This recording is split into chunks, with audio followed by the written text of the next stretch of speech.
Minute Maid Park in Houston, Texas, Root Sports brings you Houston Astros baseball. Tonight, it's Game 3 of this set between the first-place Houston Astros and the Seattle Mariners. Good evening, everybody. Bill Brown along with Jeff Blum. Julia Morales joins us soon to talk about Game 3 of this series. The Astros trying to put another home series in the win column. They have not lost a series at home here since the end of May, Blummer. And they actually swing the bats pretty good. 8 runs in that first game, 5 runs last night, so the bats are going pretty good. Last night, tough night for Scott Feldman and that pitching staff, but tonight's a new night. Mr. September for the Astros the last couple of years. Jose Altuve has really hit this month running. Yeah, he's doing a good job. I think that in 2013, August, he hit around 200, and it absolutely lit it up down the stretch. And that's what you want to see from some of your good hitters, is how they finish that season. Jose Altuve, a mainstay in that lineup, over 600 at-bats, continues to finish strong.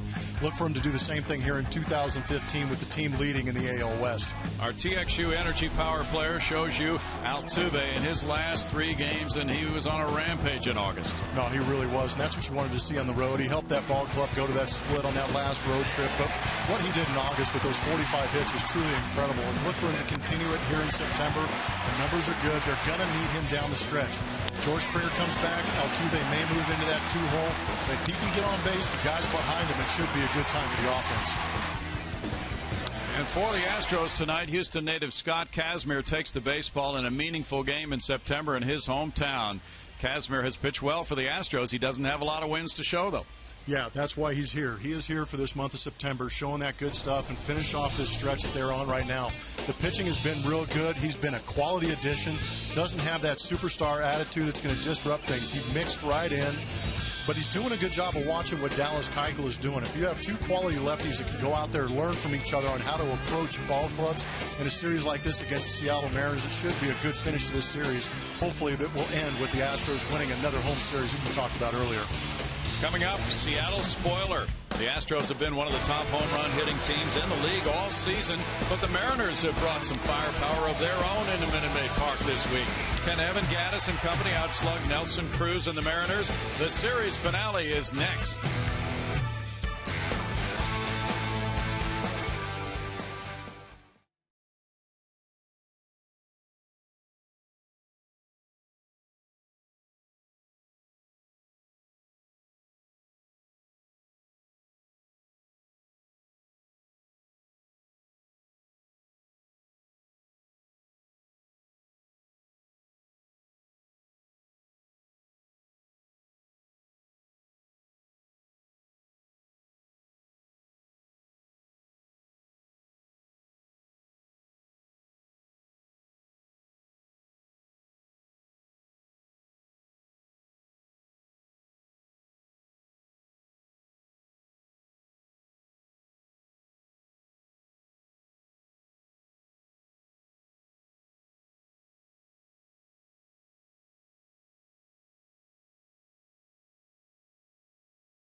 Houston Astros baseball on Root Sports is presented by Geico.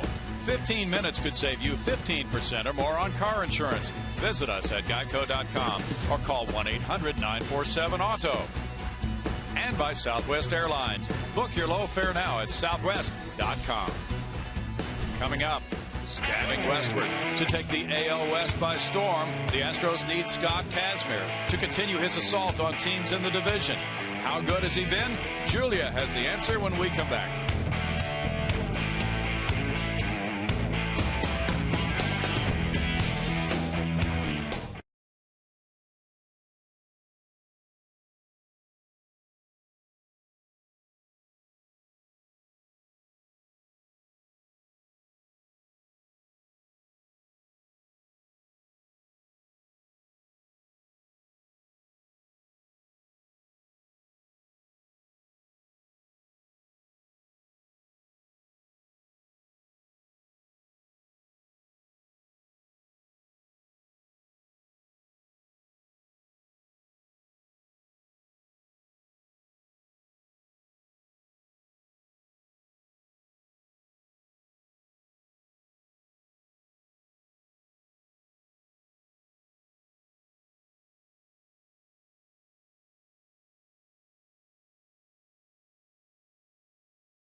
Set for game 3 of this 3-game set, and the Astros can get another series win right here at home. It's what they've been doing all season, but now more important than ever in September 2nd, they've already got one game under their belt in this month, a very important month for this group. Our Toyota drive to the playoffs shows us where the Astros are right now as far as the standings go. We look at the AL West standings. Astros have a 3-game lead over the Texas Rangers, who won last night. Astros dropping that one to the Mariners, but you see the Angels, they won last night.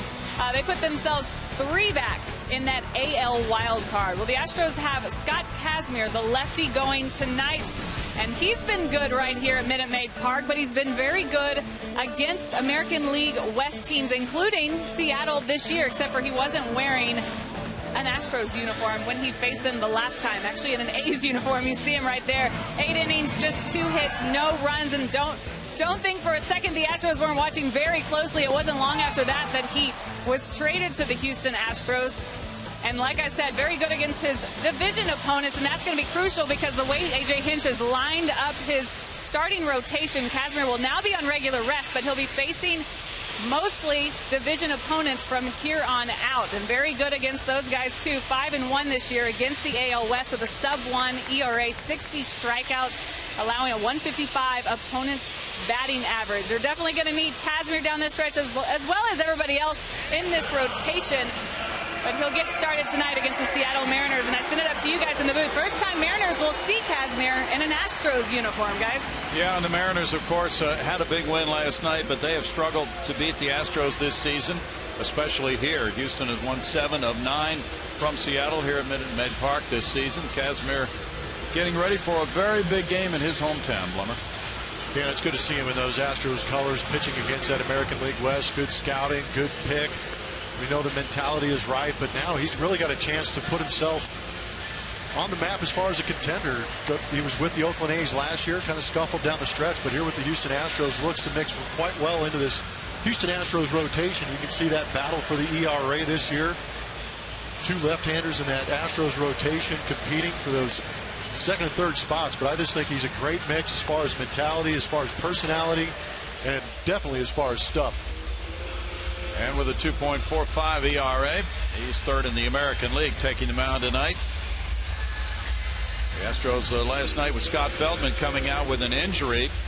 Now we'll have to make some adjustments in their rotation. They'll be skipping him until they find out how healthy he is. He had an injection in his right shoulder today.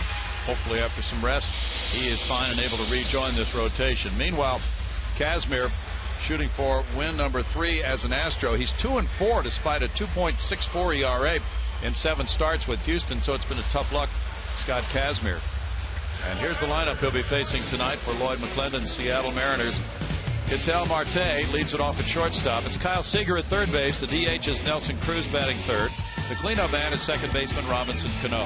With Franklin Gutierrez in left field, Mark Trumbo at first base, Stephen Romero in right field, Jesus Sucre the catcher, and Sean O'Malley in center field.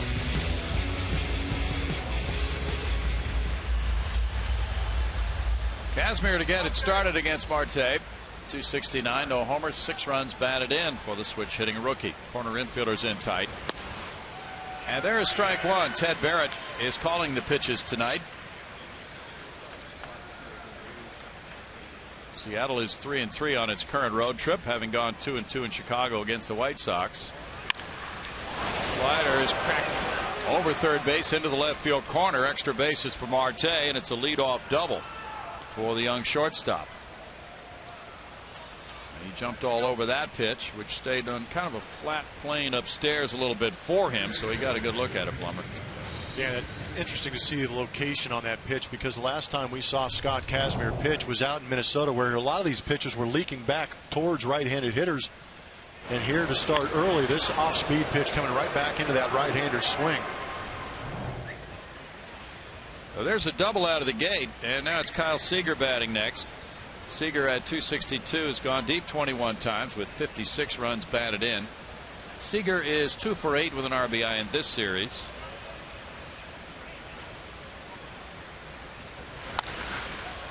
He swings, and that one goes out to left center field. Gomez with a runner tagging at second. Marte makes the catch, fires in toward third. Marte cannot advance. Strong throw into the cutoff man, Correa. Just got to look at Carlos Gomez out there in center field. We're going to take a look and see who's out there with him. Preston Tucker back in the big leagues out there in left field. Colby Rasmus is in right field. On the left side, Jed Lowry and Carlos Correa. On the right, Jose Altuve and Luis Valbuena. Behind home plate, Hank Conger is back in there working with the left-hander Scott Kazmir. Now the American League home run leader Nelson Cruz steps up. Cruz has 39 long balls, 82 runs batted in with a .311 batting average. And against the Astros, he's done some damage. 304, 4 homers, 10 runs batted in this season. Cruz is 1 for 8 in this series. Altuve close to the bag at second. Marte with a big lead. And it's ball 1.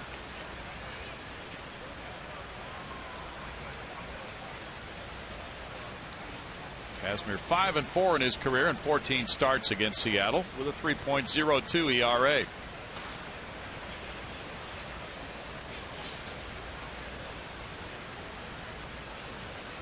Marte is dancing off second. That's a strike to make him 1-1. He is taking some liberties off second base. Yeah, and I know Conger's numbers aren't good as far as throwing out base runners, but the last thing you want to do is try and run yourself out of scoring position with this guy at the plate.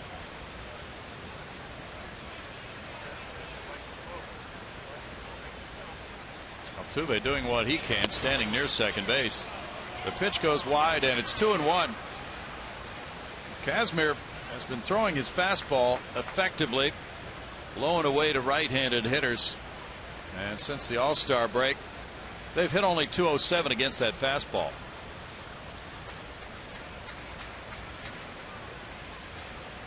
Marte takes off for third, and the pitch gets by Conger. Now Marte will take a turn and hold on as that pitch went in the dirt for ball 3. It's a stolen base for Marte, his 4th in 5 tries.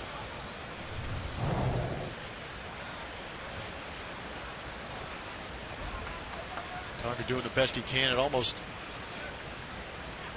Looked like he tried to pick that one, and it ended up hitting the glove, going straight to the backstop. Now 3-1 on Cruz with Cano on deck.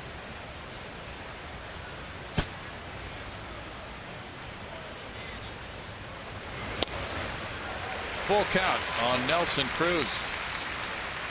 If Cruz, who leads the majors in long balls, also winds up the hit leader in the American League and leads the league in homers, he would be the first to do that in the AL since Jim Rice in 1978. Currently Jose Altuve is the leader in hits. And Cruz is down on strikes. Big strikeout there for Kazmir. No contact with a runner at third. 2 outs. Good pitch by Kazmir. We're going to take a look at it on our strike zone, brought to you by MD Anderson. Good location, Brownie. You're talking about that down and away fastball. Good run on it. And that's an RBI situation for a guy like Nelson Cruz to punch him out. That's a big out. Now Robinson Cano with 14 homers, 58 runs batted in, and a .282 batting average. Cano is 2 for 8 in this series. The Mariners have really been good with the bats since the All-Star break. They're among the American League leaders in several different departments since the break. Last night they hit 3 homers. They broke 2 ties with 2-run homers in that game. One in the 5th inning by Mark Trumbo, and Logan Morrison, the pinch hitter, did it in the 8th inning. In the dirt for ball 1. Yeah, that Logan Morrison one for me was a tough one. I'm sure if you asked Pat Neshek, he'd want that pitch back, maybe go to the off speed a little bit. Logan Morrison's a good fastball hitter. The Mariners are 11 games behind the Astros. Big swing there by Cano, takes the count to 1-1. Cano has put together a very solid second half of the year. And he's hitting .409 during the 6-game road trip for this club. In his last 53 games since July 1st, he's been a .343 hitter with 10 homers, 34 runs batted in.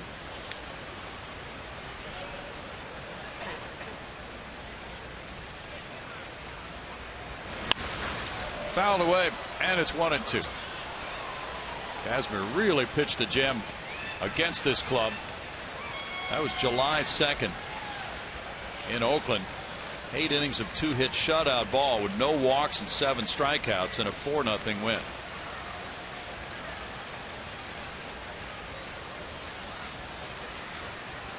This is the finale of this series. Tomorrow's a day off, and then the Minnesota Twins are here over the weekend.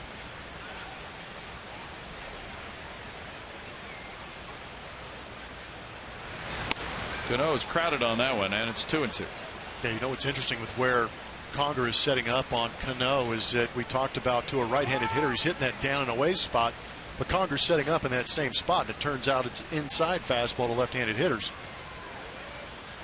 So obviously Kazmir is comfortable throwing to that arm side of home plate.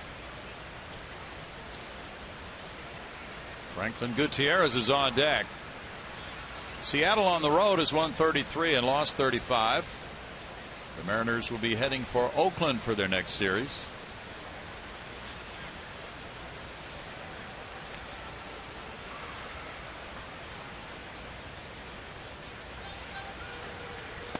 In the dirt, and it's 3-2. Scott Kazmir, who pitched at Cy Falls High School in Northwest Houston, is a few miles from where he was a star at that high school and a first-round draft choice. And he was traded by the New York Mets to Tampa Bay, where he really blossomed. Scott's 31 years old. Last year he was 15-9 with Oakland with a 3.55 ERA.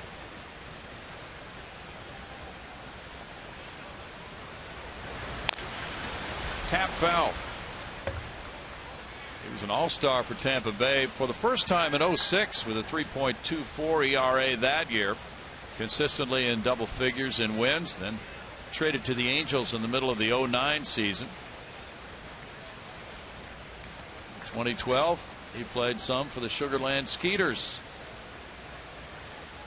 and then in 2013 10-9 for Cleveland with a 4.04. So Kazmir It all adds up to 98 major league wins and 88 losses. A chance to get to 100 before the end of this season. Altuve comes in. That was in on the hands of Cano, and it's a terrific job with a runner at third. Kazmir getting Seager, Cruz, and Cano. Now it's Altuve, Lowry, and Correa coming up in the Houston first.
This starting lineup brought to you by Southwest Airlines. The leadoff man is Jose Altuve. He's glowing hot. He's at second base with Jed Lowry at third base, batting second tonight, followed by shortstop Carlos Correa, DH Evan Gattis, right fielder Colby Rasmus, center fielder Carlos Gomez, left fielder Preston Tucker returning to the club as a September call-up today, Luis Valbuena at first base, and Hank Conger the catcher. For the Seattle Mariners, Taijuan Walker. He is all of 23 years old, and he's making his 39th career appearance. His 29th start on the season. He's also made 3 starts against the Astros previously. Last time he started here in Houston, he only went 3 innings, giving up 9 hits, 7 earned runs. Astros would like to have a repeat performance of that against Taijuan Walker. Yeah, because he has dialed up some beauties against them, and he's 4-1 lifetime against the Astros with some powerful games lately. Great log of games for him. Altuve bounces the first pitch to Seager. Seager takes care of out number 1-on-1 pitch for Walker. Defense for the Seattle Mariners. Franklin Gutierrez out there in left. Sean O'Malley in center. Stephan Romero in right. Kyle Seager, Ketel Marte, Robinson Cano, and Mark Trumbo across the infield. Jesus Sucre behind home plate. Here at Minute Maid Park, where the Astros have won 22 of their last 28. They have the best winning percentage at home in the American League, .676, with 46 wins, 22 losses. Jed Lowry, with a .228 average, has 6 homers, 19 runs batted in. Ball 1 comes down and in. Lowry has 8 hits in 14 at bats against Seattle pitching this year. 1 homer, 4 runs batted in for Jed. He's 3 for 7 with a homer, 2 runs batted in this series. Hit an opposite field homer to right field Monday night. 1 ball, 1 strike. It's a pretty good spot for Jed Lowry in that 2-hole. I don't mind that too much, especially with Jose Altuve. As often as he swings, you got a guy in Jed who sees pitches. Yeah, he'll take a pitch so Altuve can steal. Now Lloyd McClendon out. Check the catcher, Jesus Sucre. He'll be visited by Lloyd and the athletic trainer. Looks like the left forearm, perhaps. We'll get a chance to take a look at it on Supermo, brought to you by Mattress Firm. Ball redirected off the back of that left wrist forearm area. Ouch.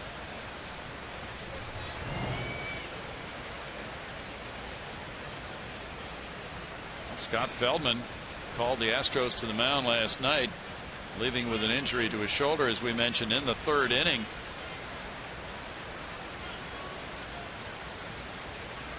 The question came up for A.J. Hinch during his media session tonight about different Astros players being a little banged up. Tony Sipp is having a bit of a back issue right now. And he said, this time of year, there's nobody who's perfect.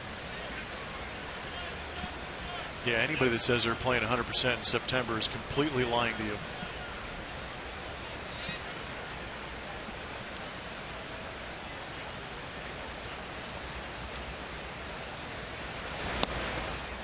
Walker deals, and it's 1-2 to Lowry. Lowry was talking around the batting cage about his surgically repaired right thumb. He said everything feels fine, but it's just a matter of not having that same hand strength that he had before the injury. That one goes out of play, and that's going to be the issue as well with George Springer when he comes back, hopefully Friday night. George is getting tonight off for Corpus Christi. He's scheduled to be the designated hitter tomorrow night, and then if things continue to go well, and they have so far, he'll be back Friday night. In the air towards shallow left field. Marte out, and the left fielder takes charge. Gutierrez, 2 outs. Walker has not been allowing a whole lot of solid contact. In his last 6 starts, 3-0 with a 3.12 ERA. Last time out at Chicago against the White Sox, 6 1/3 scoreless innings with 6 punch outs. And it's Carlos Correa. Carlos 3 for 9 in the series. Sorry about that, Brown. Give you an idea how well Taijuan Walker's been going. He had 6 walks in the entire month of August. The Astros had 7 last night as a pitching staff. Oh boy. Strike to Correa. The fastball is 94 on average. That one was 92 from Walker. And it's been very effective, and he's thrown it 65% of the time this year.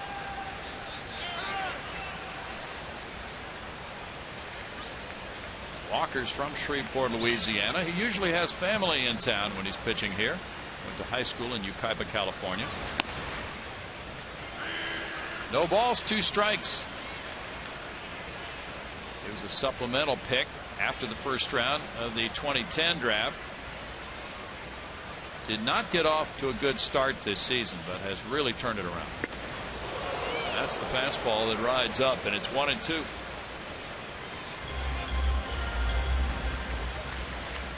Correa had a double last night. Since the All-Star break, he has 9 homers in 38 games with a .906 OPS. Lets that one go, and it's 2-2 to Correa. Since 1914, Carlos is one of only 10 shortstops to have at least 17 doubles, 16 homers, and 45 runs batted in his rookie season. Troy Tulowitzki the last to do it in 07. And he's worked the count full. You're wondering if Carlos Correa has any strike zone discipline. Those last 3 pitches were textbook, laying off the 2 high fastballs and 1 down. He fouls that. His 16 homers are 5th all time for an Astros rookie. Hunter Pence hit 17 in his rookie year. He's in 4th place. And right now, Correa is the favorite for many people in the American League Rookie of the Year race. He leads all American League rookies in homers, slugging, and OPS. But they might not be into that right now. Looks pretty good, doesn't it? Yeah, dollar dogs are way more important. Evan Gattis on deck. That is ball 4. He did take some close pitches, and it's a 2-out walk. That's 29 walks for Carlos. He has a .347 on base average coming into this game. That was borderline for me. Get a chance to look at it. Wow. Young man's getting the benefit of the doubt. And with 2 outs, he's aboard for Evan Gattis. With 22 homers, 72 runs batted in, and a .239 average. He looks to do some damage here. He has hit 2 homers off Walker, 2 for 8. He looks at ball 1. The last time Walker pitched against the Astros was June 20th in Seattle. He won the game 6-3, but Gattis and Luis Valbuena both took him deep. And Gattis also homered off him the previous start against the Astros for Walker in Houston May 2nd. So the last 2 games, 2 Gaddis homers against him. This one skips by the catcher Sucre, and that will advance Correa to second base. Our big hit of the game is Evan Gaddis' success against Taijuan Walker, the Brownie's talking about. 2 home runs and 3 RBIs this season. Got himself a hanging breaking ball last time here at Minute Maid Park. Whacked it into the Crawford boxes, and then out in Seattle, where the Astros actually swing the bats quite well and make that place look like Minute Maid Park, he takes a Mapo Taco on that fastball up and away. The wild pitch advanced Correa to second base. Now it's 2-0 on Gaddis. Rasmus on deck. Off the end of the bat, it goes to right field. Stephen Romero puts it away, and it's no runs, no hits, and a man stranded for Houston after 1, no score.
Luis Valbuena will be making an appearance at AT&T, and Hank Conger will be making an appearance at Gulfgate this Saturday, September 5th from 11 a.m. until noon. For more information, visit Astros.com/appearances.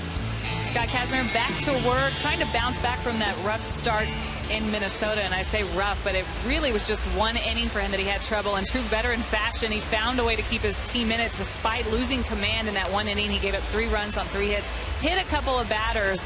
He said he just didn't feel in sync at the time, didn't have the feel. Strami had to calm him down, and then he was able to be more smooth after he dropped his velocity down a little bit. It seemed like the harder he was throwing, the less command he had at the time, but came back, struck out 6, kept the team in it, making adjustments, and that's what they like from Scott Kazmir, guys.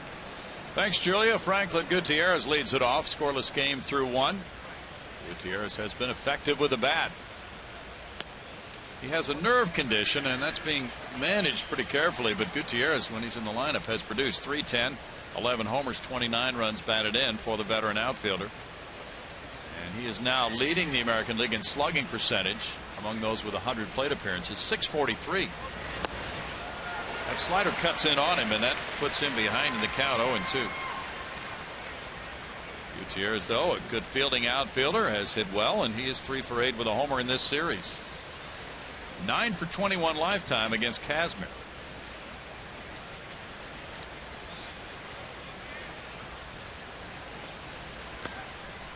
Bounces that one. It's 1-2. By the way, Sonny Gray was leading the American League in ERA until this afternoon. The Los Angeles Angels did a number on him and beat him in Oakland 9-4. Gray went from a 2.13 ERA to a 2.36 in that game, giving up 6 earned runs in 5 innings and taking the loss. Oof. So guess who's the ERA leader in the American League? Dallas Keuchel, 2.24. Pitcher of the month, Dallas Keuchel, again for the 3rd time. That's never happened for an Astro in 1 year. 3 times he's won the Pitcher of the Month award. I think I read something that the last time a pitcher did that, it was Johan Santana in 2004, ended up winning the Cy Young that year. Oh, prophetic remark. Well, we've chatted with a few people who follow this sport very closely on a day-to-day basis who say that for them, Dallas Keuchel is the front runner going into September for that award. Still a big month ahead. 5 or 6 starts left for Dallas, perhaps.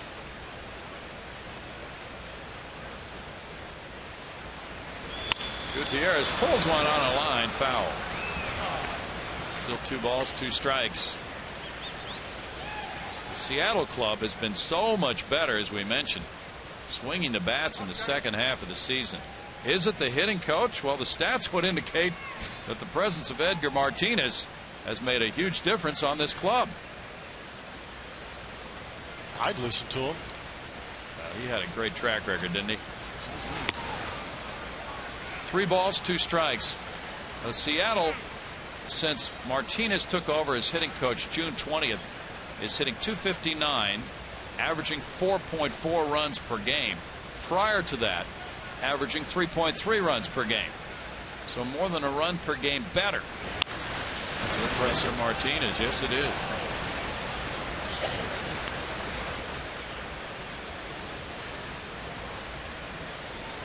220 extra base hits since he took over. He was one of the great right-handed hitters of his era.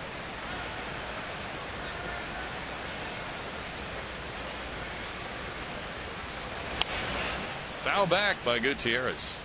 And for me, it's guys that are that good. Sometimes they have a tough time translating what is going through their head as a hitter because they're so far ahead. They see the game so much differently. But it seems that Edgar Martinez has figured something out and a way to communicate to these guys how to approach these games. It probably has a lot to do with scouting reports and what he sees tendency-wise from these opposing pitchers. Line to Lowry. Jed Lowry moves quickly to his left to spear it on a hard hit out number 1.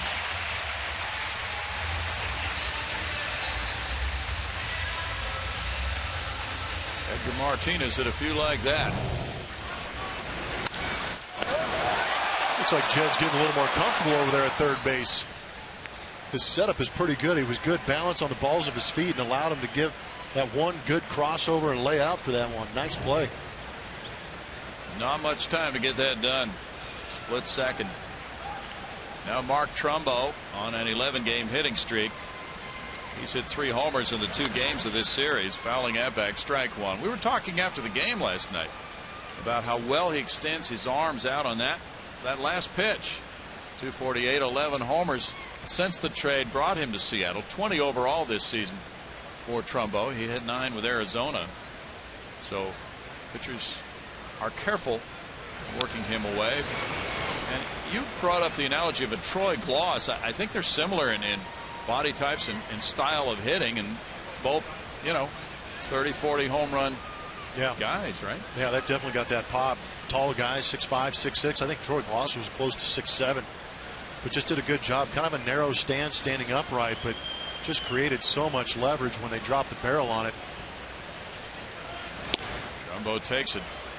He is definitely a threat, though, and he's hit 6 homers in his last 11 games and 8 in his last 20 games.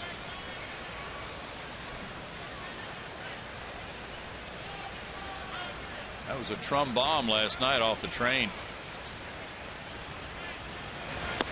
What do they call that? The cow catcher on the front of the train? That's where he hit it. Yeah, he did smoke it up there. I actually just saw a tweet from Bobby Dynamite, the train guy up there, and he's full catcher's gear up there. Okay, they call it the kettle guard, we're informed. Yeah, he's got to be well protected up there. He's been taking shots at him up there. He probably never thought he was vulnerable. Now a full count on Trumbo. He figured to be more vulnerable when the stadium was first built, but here in recent days they've been launching. We tried to get him to put that in reverse and take it way out to straightaway center field. But that was about a 446-foot bomb last night from Mark Trumbo. 3-2 pitch is whacked and it goes foul.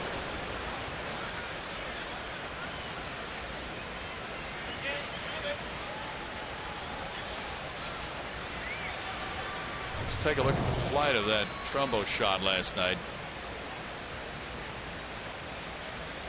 Yeah, that's basically where it's parked at right now. That is a long way from home plate. And just the height of it, that is a majestic home run. Flared foul the other way. Romero's on deck. Sammy Sosa could hit ones. Oh, into light standards here, I remember. Right, and that's just, we tell people that and they do not believe it. He hit a home run into those lights above left field. That was astonishing. It was borderline frightening. It was like the natural. Yeah. Strike three instead of ball four, and that's punch out number 2 for Scott Kazmir. Trumbo started to head for first. He has a few words for Ted Barrett. That down and away location on the arm side for Scott Kazmir. Let's see if Trumbo's got a beef. Yep.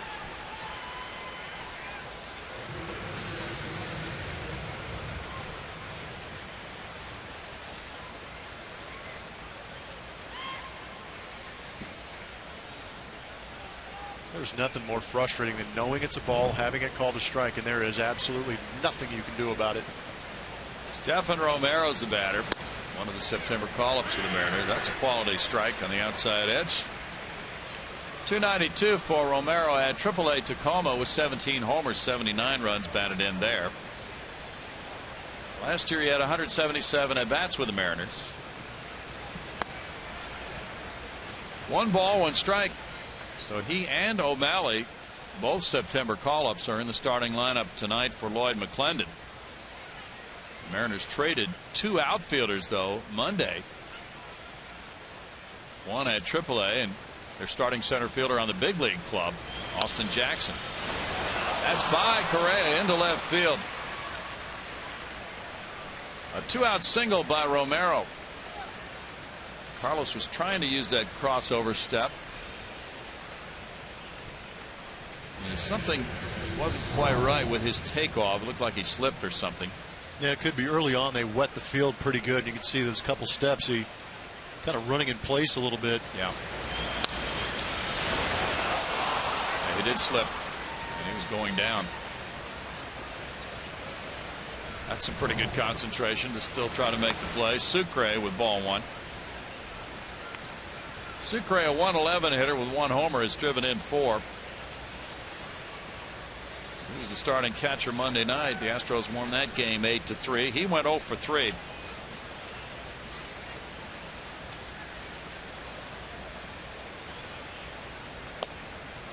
In for a strike for Kazmir. The Astros had a run of starting pitching. They had 13 straight quality starts up until last night. But in August, Astros starters had a 2.55 ERA for the month, and there were only 10-10.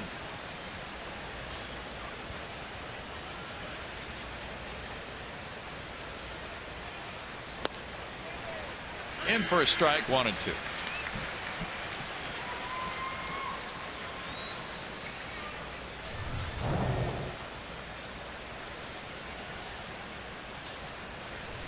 Kazmir seems to have figured out that release point issue, throwing some good strikes here early on. Inside, a good stop by Conger. 2 balls, 2 strikes. Since the trade for Scott Kazmir, not only has Kazmir been good, but the other starters have been good. The Astros rotation since that July 24th deal have the best ERA in the majors, 2.71.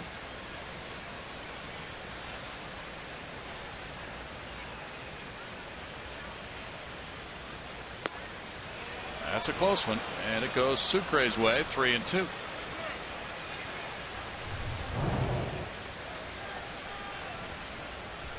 Ooh. The borderline. 5th 3-ball count for Kazmir.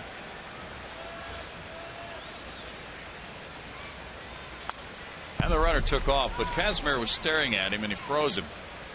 So Romero did not take off quite as quickly as he would have preferred. That's important for a pitcher not to let somebody take liberties, and the tendency for some pitchers is to concentrate on the hitter with 2 outs and a runner at first.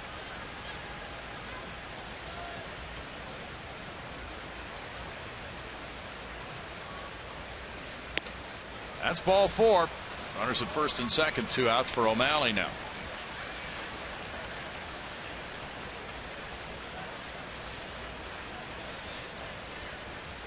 Sean O'Malley from Richland, Washington, is 27 years old. A switch hitter who made his major league debut last year with the Angels. He had just 16 at bats with them. 297 this year at AAA Tacoma for the M's with 5 homers, 39 runs batted in for O'Malley.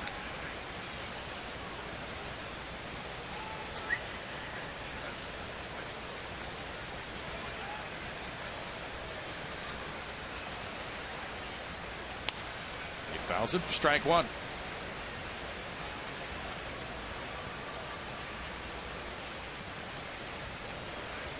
Rosters have expanded. Scott Feldman there with the injury last night, watching tonight's game alongside Chris Carter. There are a few extra players for both of these clubs for this series now.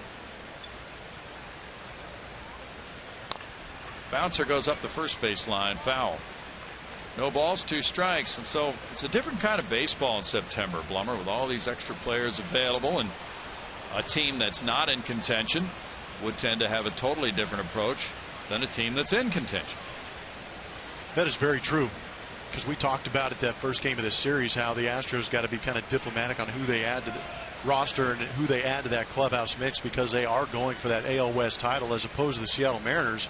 So they bring guys up that they want to see play in the major leagues. Runner takes off for third. There's a ground ball hit into right field, and that'll score him to make it 1-0 Seattle. Romero took off and came around to score on the O'Malley RBI single.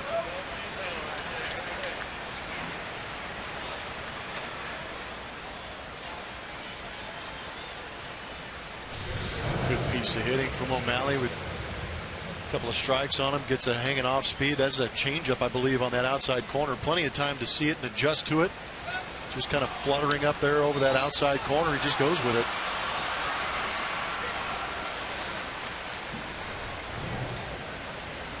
Marte is the batter. He led off the game with a double to left and was stranded at third. This ground ball goes out to Altuve. On over to Balbuena. It's 1 run, 2 hits, 2 men left. 1-0 Seattle. Rasmus, Gomez, and Tucker getting ready for Houston.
Two outs, nobody on. Romero singled, Sucre walked, O'Malley singled, and that got the Mariners their run.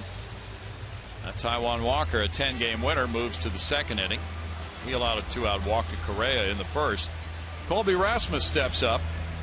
Colby with 17 homers, 46 runs batted in, and a .227 average.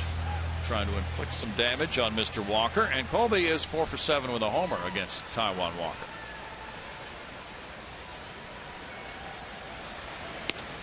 That's strike one. Colby has hit .326 against Mariner pitching overall with 3 homers, driving in 7 this year.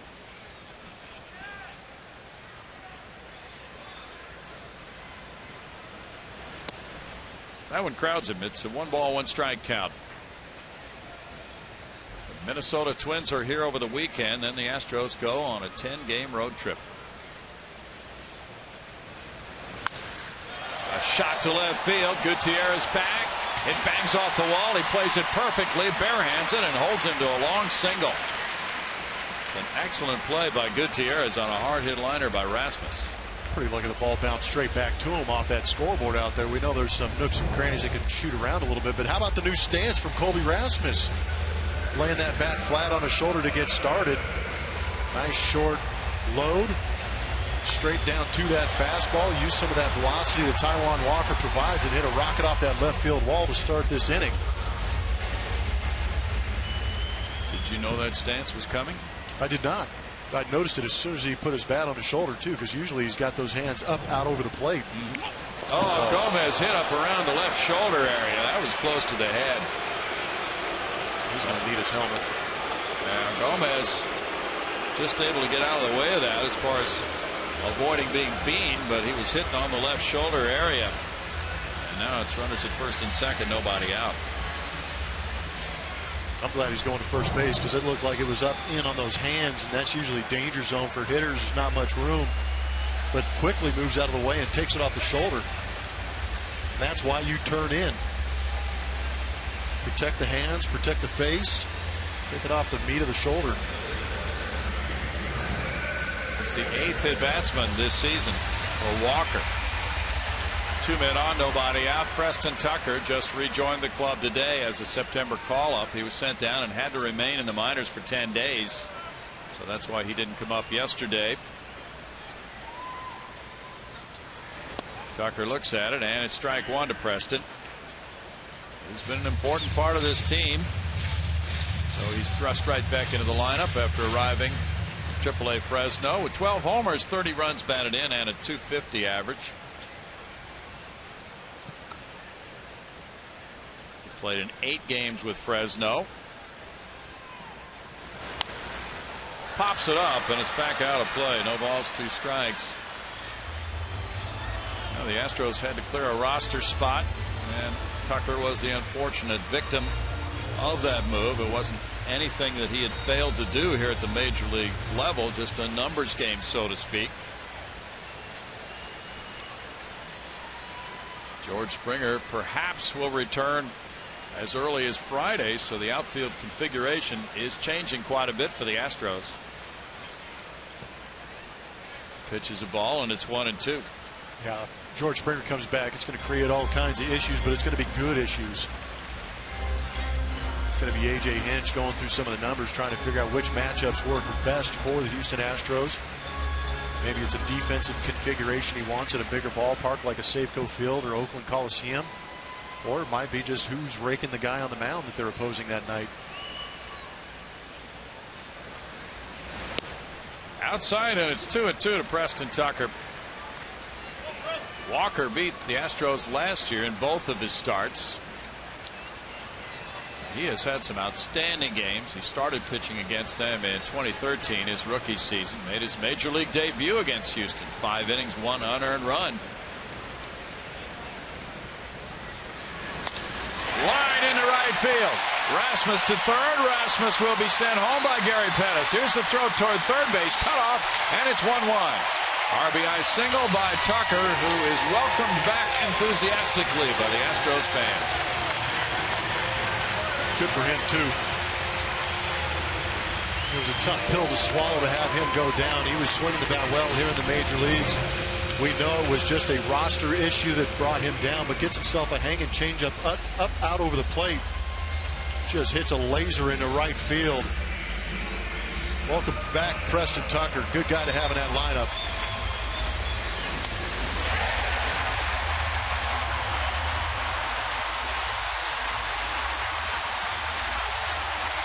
Rasmus scores. Runners at first and third for Valbuena. Valbuena with 22 homers is tied for the club lead with Evan Gattis.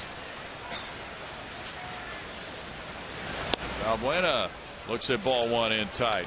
Luis is hitting .210. He has 14 doubles. He came up with the Seattle Mariners. He's hit 6 of his 22 homers against Seattle this season.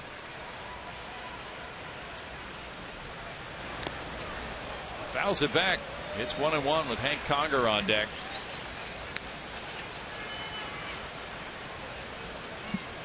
In the afternoon action we talked about, the Angels beat Oakland in Oakland 9-4. Andrew Heaney pitched a strong game and won that one for the Angels. He's 6-2. Sonny Gray lost it. He's 12-7. Albert Pujols hit his 35th homer, 555th of his career. Gomez attracted some attention from Sucre, who drew the arm back. It's 2 balls and a strike. Did you see the straight steal of home by the Rangers' Elvis Andrus in San Diego last night? I did. That was pretty impressive too. Good aggressive base running. Picked up on something from Quackenbush and abused it. That's out to center field. O'Malley with a runner tagging at third with the catch. He'll throw into second base. Sacrifice fly. 2-1 Houston. Balbuena gets RBI number 49. Excellent work by Balbuena to lift that ball and get it deep enough. Oh, that was a quality AV. Runner on third base is all that Balbuena's worried about. Again, I think there was another changeup from Taijuan Walker. He's been leaving a couple of those up, but a good job by Balbuena to get to it, stay extended, hit it deep enough to get Gomez in. Good quality at bat. And Conger follows. Conger takes. There's strike one. With a .212 average, Hank has 9 homers, 22 runs batted in. 1 for 5 with a homer in this series. Max Stassi was the starting catcher last night. Conger with a roller to second. Cano gets it to the shortstop, and then the relay on to first from Marte makes it a 4-6-3 double play. Houston taking the lead with 2 runs, 2 hits. Nobody left. 2-1 Astros after a couple.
Top of the third.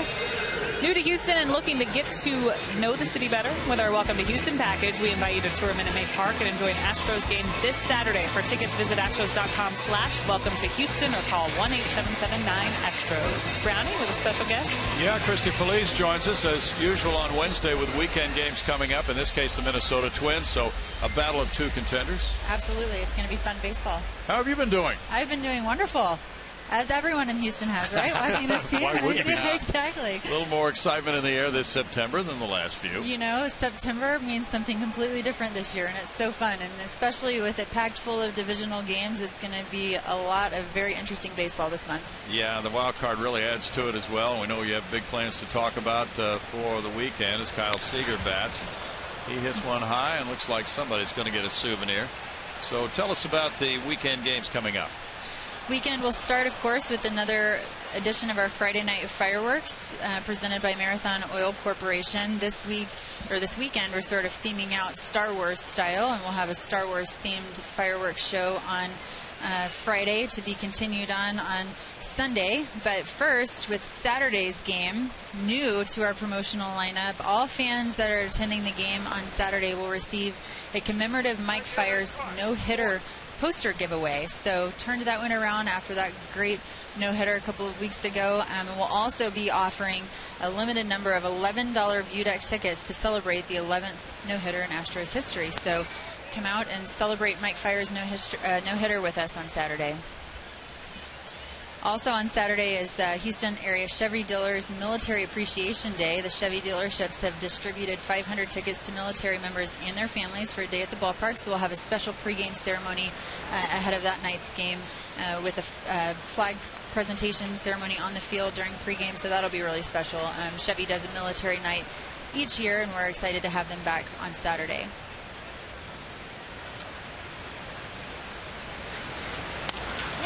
Seager with a grounder, diving. Valbuena deflects it. Altuve throws to Kazmir, safe at first.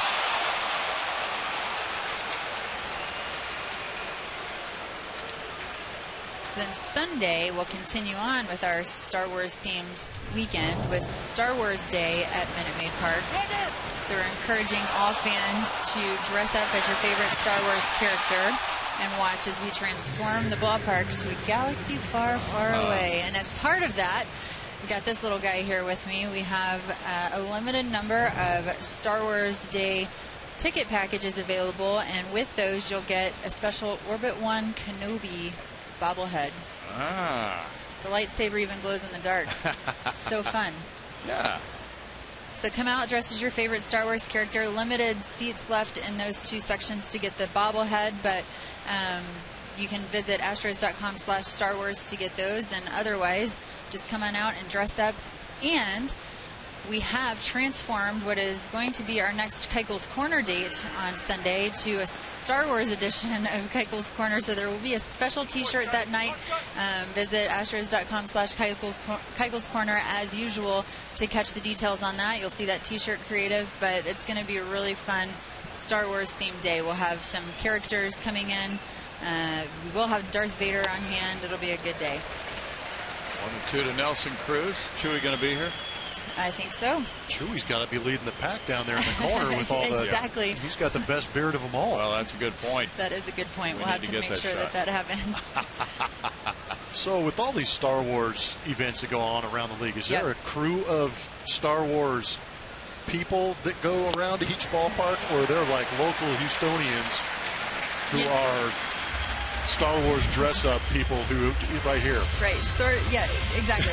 Sort of both. We're working with an organization called the 501st Legion, and they have sort of representatives around the country, and we're working with our local one here.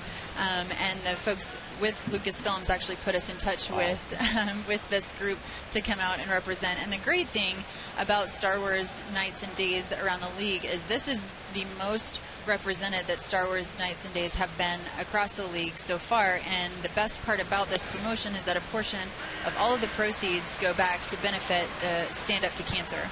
Well, that's beautiful. So, so that's really the true hook. Obviously, a lot of fun to come out and support your team dressed as your favorite Star Wars character, but the true value here is a portion of all of those tickets sold within those special sections will benefit Stand Up to Cancer. Robinson Cano takes, and it's 1 ball, 1 strike to him. And your favorite character is? My favorite character, there's so many, but Princess Leia I'll have to go with, right? Yeah. It's a good call. No doubt. She kind of kicked butt. Yeah, she started it all. Yeah. That is for sure. I was a big Star Wars fan growing up as a kid, so I'm pretty excited to see it come to the park. And we did a smaller version of this back in 2011, but this will be the kind of the first fully integrated night that we have here. Yeah, it's good stuff. I completely indoctrinated my daughters into the whole Star Wars thing. They are pretty excited about it. So they loved it. Absolutely. So they're going to come get a bobblehead. Or an Orbit 1 Kenobi bobblehead. They're going to be asking for it, that's for sure. We'll have to make sure they add to their collection. Lowry back for the pop-up, 2 outs. What about you, Brownie? What's your favorite character? Well, I'm going to have to think about that for a while because I'm not such a big fan. Oh. I know. I wow. know. That's okay, because we're going to have plenty of them here, so we'll introduce you, and you can pick your favorite on Sunday. How about that? Oh, yeah. You know, some people don't catch on for a couple of decades, so kind of waiting for that to happen right now. Perfect. Well, Sunday sounds like the perfect day for that to catch on. And just the games themselves. You know, we enjoyed the atmosphere so much in Minnesota, and the people who saw those games on television can come out and see the Twins, a very exciting young team. Yes. Miguel Sano is one of the top young hitters we've seen, and chance to see him and Correa do battle, and a lot of elements like that absolutely are out there for the weekend. And you know, we need the city to rally around. It's time for us to really start truly creating home field advantage every single game that we're here in Minute Maid Park, and our fans are going to be the ones to do that and help us as we continue our quest to the postseason. They're a very integral part of that, so I encourage everyone to get your tickets if you haven't already, to come out and support these Astros that are on fire, as they have a strong September, and we'll see the postseason here. Well, and you talked about the no-hitter. That was such a special night for that good crowd that was here that night. I know it pumped up Mike Fiers so much. He talked about it after the game. And it does have a lot to do, and the players certainly do respond. We've seen that with these big crowds. Absolutely. Absolutely. They definitely can feel the energy whenever the park is full, and it's interesting to hear them talk about it right now, and that they notice it, and they love when they come out and see the full park. And then back a couple of weeks ago, talking to the 2005 crew that was here for the reunion, hearing them talk about how those crowds were and how electric this ballpark gets when it's full and everyone's up and loud and cheering. So really, really pumped to get that type of atmosphere back in the park for this young team as they fight for the postseason as well. That was a pass ball on Conger, getting Seager over to second with a 2-1 count. Yeah, and then, of course, on into postseason, people can get that feeling back from 10 years ago, what that was like for those exciting games here. Absolutely. We're getting ready. But before that, I'm going to talk a little bit about next weekend, too. Well, maybe not. Gomez way back into center field. That one's going to get a run home. It bounces over the center field wall. And that's going to be a double for Gutierrez. His 30th run batted in, and a 2-2 tie. Okay, tell us more about the other games. So a couple of things going on long-standing. We have the Z Tequila Bar out in the 5-7 Grill that are going to be offering specials throughout the rest of the season for all remaining home games. $6 margarita specials out at the Z Tequila Bar. So make sure you come out early, have yourself a cocktail before you head to your seat. And then next weekend we'll have our first, or on the 19th, our first Boot Scootin' Barbecue street festival outside. So we've done Bayou Bash, and that's crawfish themed, kind of Cajun. Now we're going to bring in barbecue. Jackson Street Barbecue is going to be out for us. We'll have some country music live on the Budweiser stage. Really excited about that event. That's going to be a lot of fun. And also on that day, our first Evan Gaddis El Oso Blanco bobblehead will be given away that day as well. So that's going to be a lot of fun. Didn't know about that one. Was that planned all along, or are you sneaking that one in on us? That was a sneaky ad, maybe. Well, that's going to But we think it's going to be a fun one, absolutely. You know it will.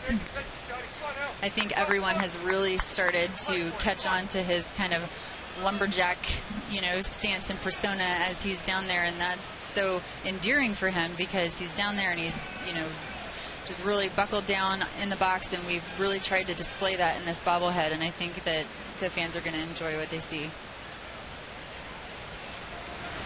So he's not coming out of a cave with a bat or anything like that? We thought about dressing him up as a polar bear, but decided to go a different direction. That would have been awesome. But we're excited about this one. He has quickly earned the respect and admiration from our fans, and we're happy to be able to celebrate him in September. AT&T is the proud partner on that bobblehead giveaway in here in a couple weeks. Well, so a lot in the mix here these next few weeks. Yes. The home games remaining are dwindling, and You talked about the $11 tickets. There are some good deals out there, so there are a lot of opportunities for people. You can always visit Astros.com to see all the great stuff that we have available. Like I said, our next Keuchel's Corner date will be going up this evening, I believe, so you can head out and see that for this coming up Sunday on Star Wars Day. Thanks, Christy. Thank you. That's a strikeout for Kazmir. It's 2-2 in the third.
The Astros' last 10 games, 11 different players hitting home runs during that span and continuing the trend of multiple contributors.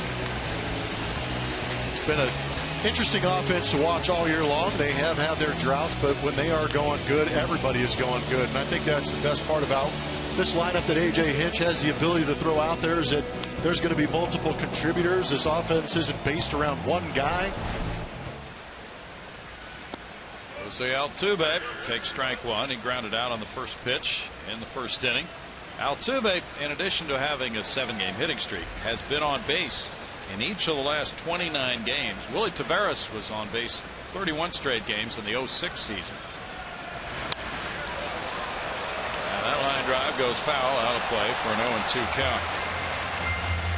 And during that 29-game on base streak, Altuve has hit .379 with a .416 on base average.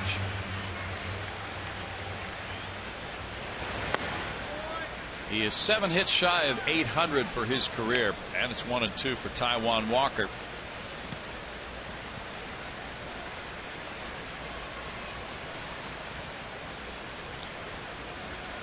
Two 5-0 for Seattle, 2-2-0 for Houston. 4 men left for the Mariners, 1 for the Astros. Altuve looks at it, and it's 2-2.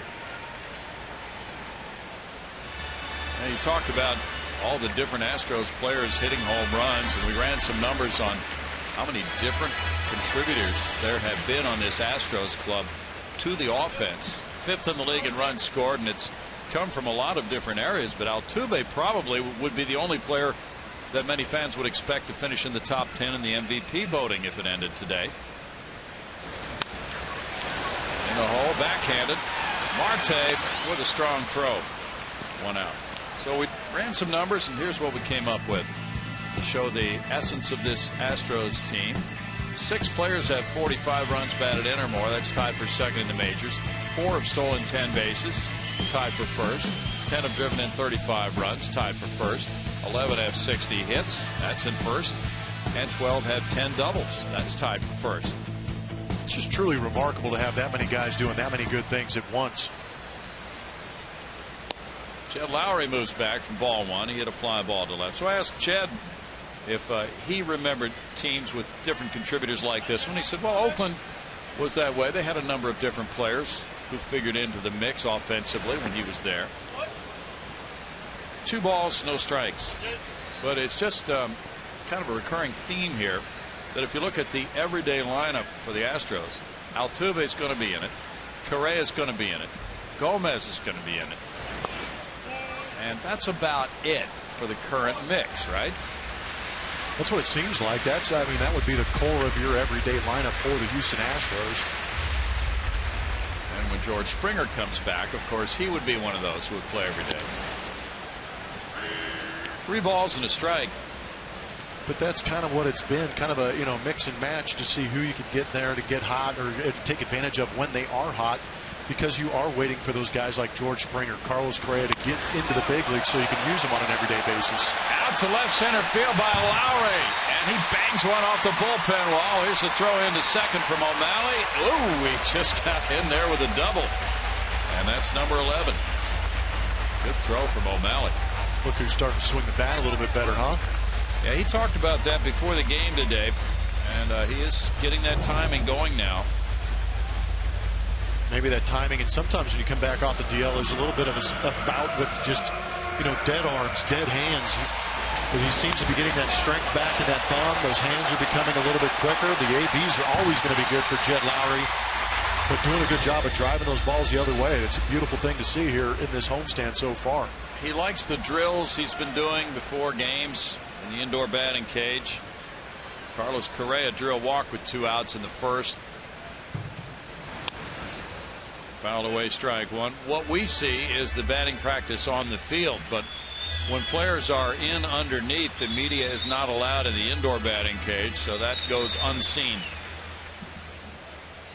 And that's a good thing. Those guys need a place of refuge where they can go work, do some certain things, and that's where you find out where guys think their weaknesses are. That's where they go to work on those weaknesses to correct them. No balls, 2 strikes. Blue Jays lead the Indians 5-1 at the end of 7 at Rogers Center in Toronto.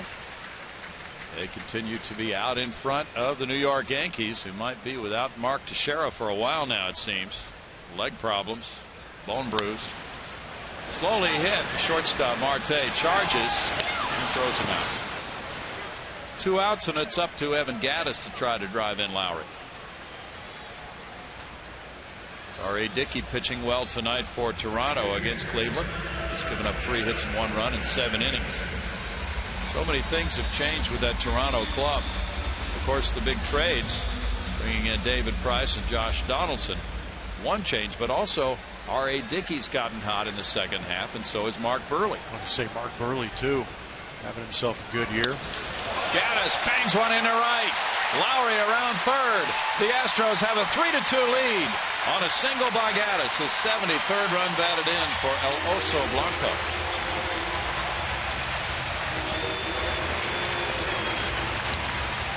I just heard he's going to have a bobblehead day. He's all excited about it now. Got that RBI base hit.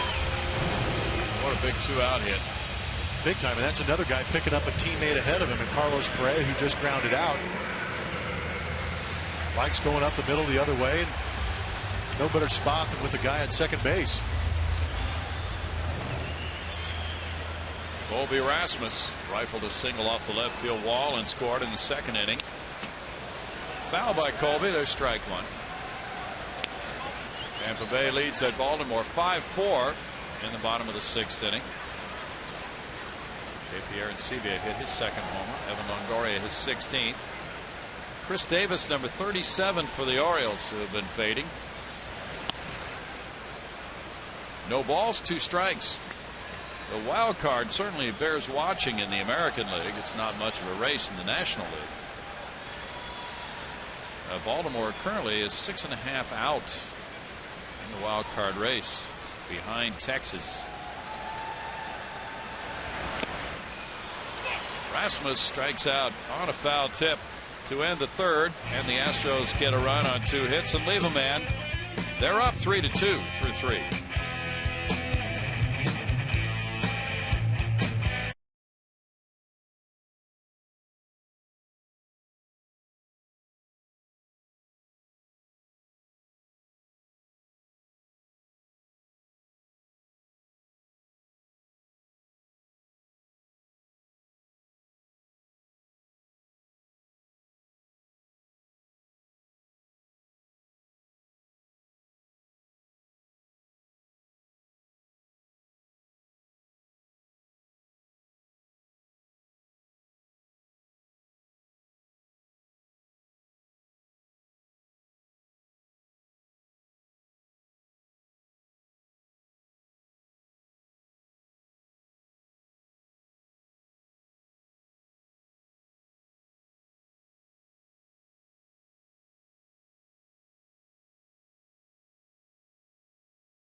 The Root Sports office at work with the grounds crew. It's 3-2. The Astros lead the Mariners.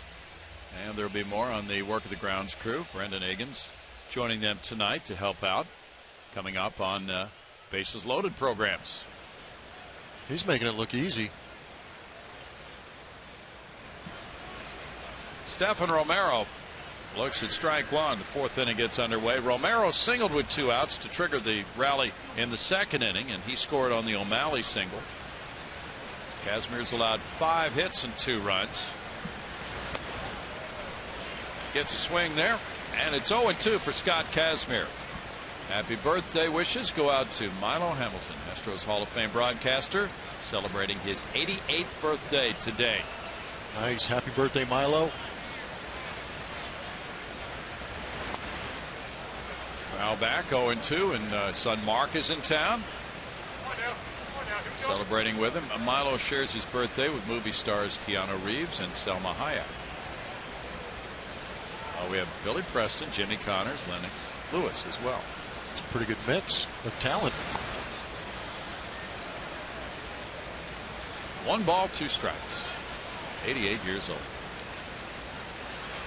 And for many, many decades, he's entertained the baseball fans in the Houston area, providing a lot of people with their fondest moments. Fouled away. Mets lead the Phillies 7-4 in the top of the 7th inning.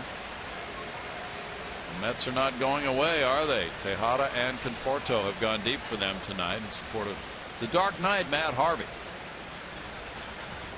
They're looking strong. On the other hand, the Nationals are not. Well, there's a lot of talk about that Nationals team right now. My goodness, what is going on over there, huh? Well, you know, there's a theory that the deal for the closer has not worked out at all for them. And I think that's pretty well substantiated. Jonathan Papelbon, first of all, hasn't been able to get in the game the last couple nights. The setup guys have lost leads for them. And the other thing is that that deal really agitated the closer they had, Cruz Warren, who was having a fine season. Out to right field, Rasmus with the grab. They've had a lot of injuries. That's been part of it. 1 out. And they've called up the young shortstop prospect Trey Turner as a September call-up. Yeah, Ian Desmond's been a disappointment at shortstop with all the errors he's been making. Now, you can answer this. If you're Ian Desmond, does that upset you? I think the writing is a little bit on the wall when you're making that many errors and hitting around 220 all year long.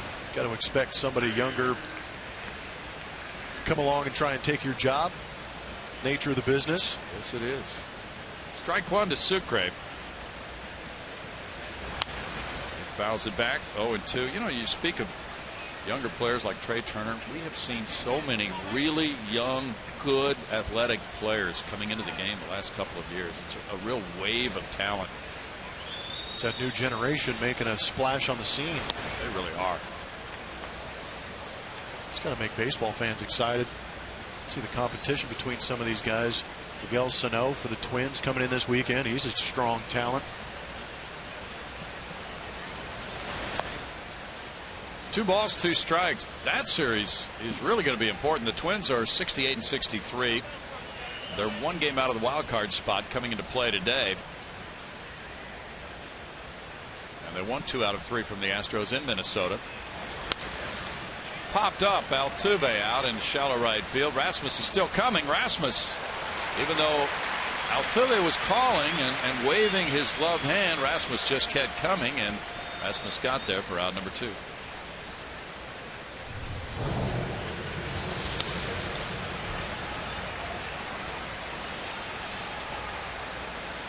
Almost looked like he scared Altuve. And then it almost dropped between them. Colby snatched it with his gloved hand there last instant. Sean O'Malley, the batter.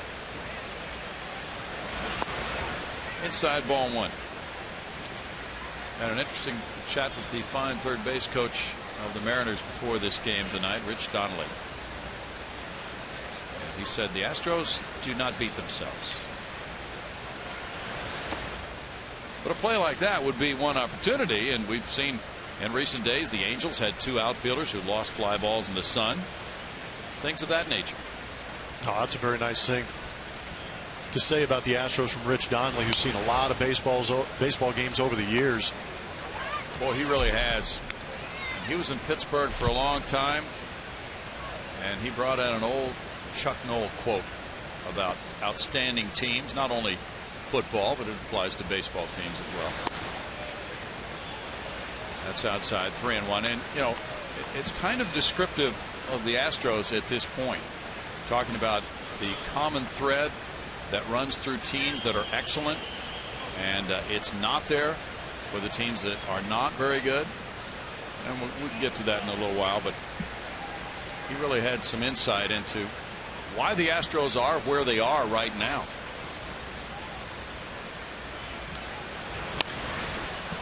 Popped up behind the dish, and Conger watches it go back. 3 balls, 2 strikes. Scott Kazmir in a big game tonight. Who won't be in a big game for the Houston Astros for the next month, right? Yeah, the next non-big game you hope is after they clinch.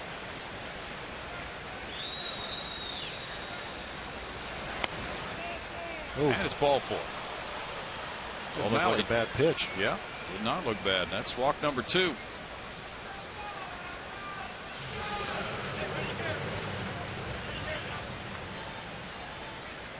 Yeah, he said, Chuck Noll said that great teams don't do the extraordinary, but they do the routine things extraordinarily.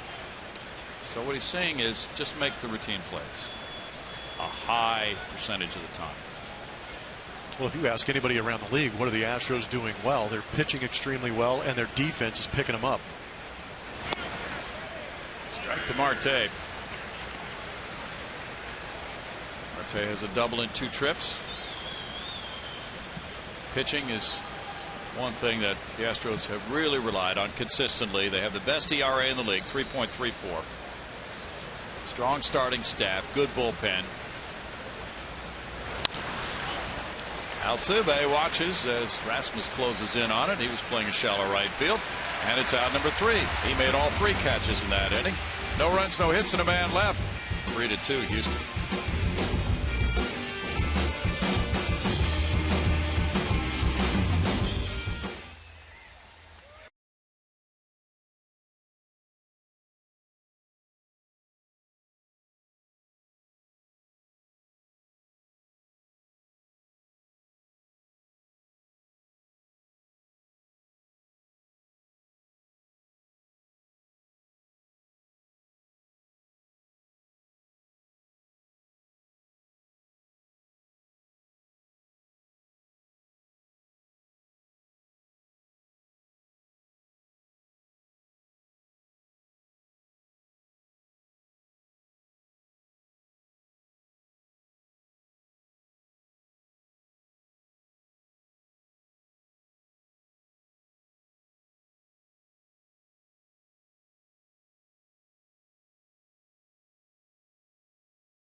Minute Maid Park.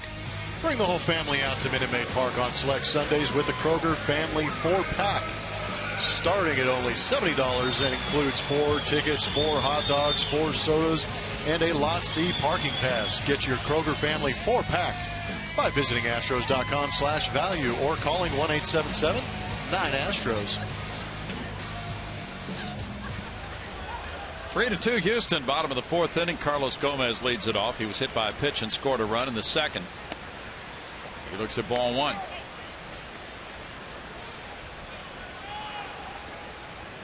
Washington leads at St. Louis 2-1 there in the top of the 4th inning. It's a 2-ball, no strike count. St. Louis Cardinals just keep rolling along. They have Tyler Lyons on the mound tonight. Brandon Moss has hit his 4th homer. It came off Max Scherzer.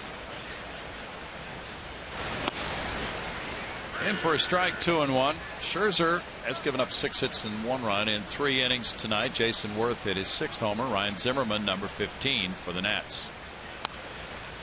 Foul back, 2 balls, 2 strikes. A team with the talent of the Nationals and the high expectations, weighing in with 66 wins, 65 losses, 6.5 behind the Mets right now. There's some urgency to their situation.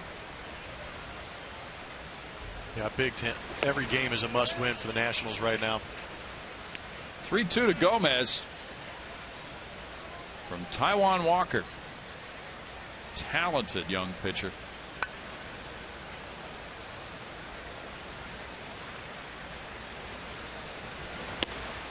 And there is a leadoff walk. Gomez draws the 2nd walk of the night to go with a hit batter, and we go to Julia Morales. Thank you, Brownie. Houston Methodist helps us get to know Preston Tucker, who was recalled today. His favorite sport, other than baseball, says he tries to play golf. His favorite cereal, Cinnamon Toast Crunch, and go-to karaoke, Something by Journey. I'm surprised it's not Taylor Swift. Preston Tucker, very happy to be back. Spent 10 days down there. Played in 8 games in AAA, just trying to tighten up the zone, he said, shorten up his swing a little bit. His at-bats weren't as sharp before he went down, but hoping to get on a roll. And, of course, coming through in that first at-bat. But playing time for Tucker could be questionable when George Springer comes back, something A.J. Hinch will have to navigate through, guys. There's strike 1. Tucker hit a nice line drive RBI single to right back in the 2nd inning. Yeah, but A.J. Hinch has navigated through all those problems so far this season. Preston Tucker, 2 pinch hit home runs, I believe, this year too. Yeah. So keep that in mind. Good late inning threat if he's not in the starting lineup. Yeah, nice reminder.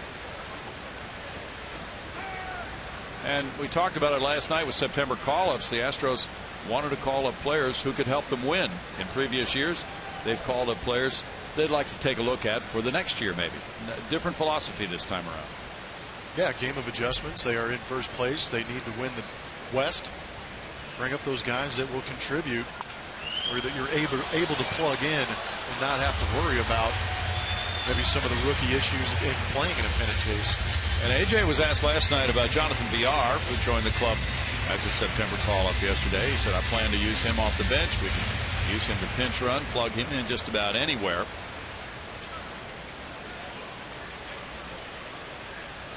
Marwin Gonzalez there. He's been playing every day for a while now, getting a rare day off. 1-2. Royals 6, Tigers nothing. Bottom of the 4th in Kansas City. Lorenzo Cain hit his 13th. Ben Zobrist, number 11. Yordano Ventura pitching against Randy Wolf. Chickenpox a problem in the Kansas City clubhouse now. That's not good. Not at all. When you're talking about quarantining players. Way upstairs, 2-2. Kelvin Escobar is one of those players with the chickenpox. It's not easy to go through at this age or this stage in their lives. Not at all. You want to get that early on, get it out of the way, recover a little bit quicker. But how about the timing on chickenpox in the clubhouse? Are you kidding me? Man, during a stretch drive of a pennant race? Yeah. So what happened to your ball club? It picked him off. Gomez in the rundown is tagged out by Walker.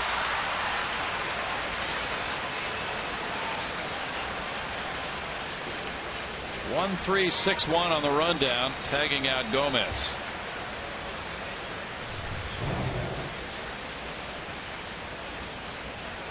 This is not good. This is a trend we've seen lately of base runners, mostly Altuve and Gomez, getting picked off. That's a leadoff runner in this inning right here. This is a tight ball game. Every base runner in September means something. Yeah, that's a difficult play to handle. Losing a base runner like that against somebody who's a hard thrower, and Walker, who can limit the damage. Although the Astros have had traffic on against him in every inning still. That's the giveaway of an out. Bounced into the hole in shortstop, and Marte takes care of out number 2. Valbuena will follow.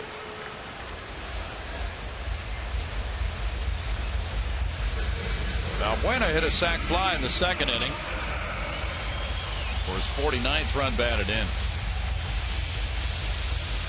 Minor league players of the month for August have been named. At Fresno, it was Tyler White. That was his second consecutive player of the month award.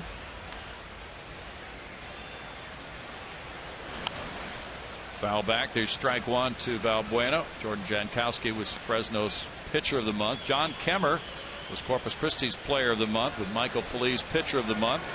At Lancaster, it was outfielder James Ramsey player of the month. Francis Martez the pitcher of the month. No balls, 2 strikes, and there was another clinching of a playoff spot by an Astros minor league affiliate last night. Greenville clinched a playoff spot.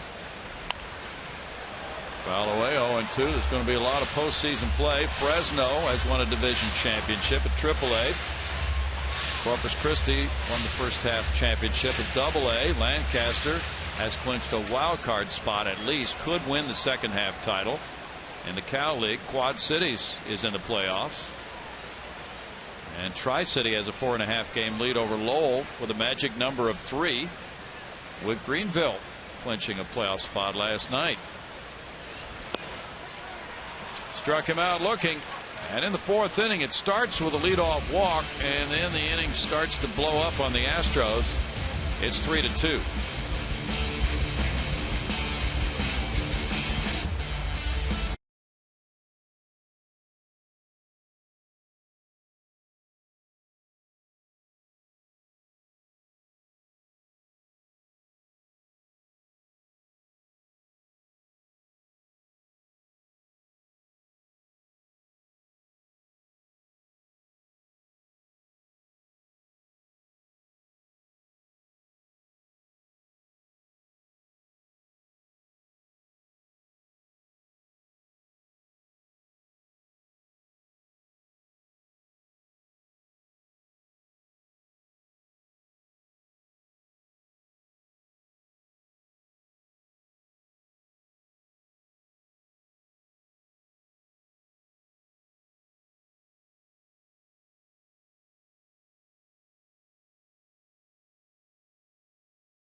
Demanded true HD on over 400 devices with MLB.TV Premium. Real-time highlights, live look-ins, pitch tracking, and more. Blackout and other restrictions apply. Visit MLB.TV for details.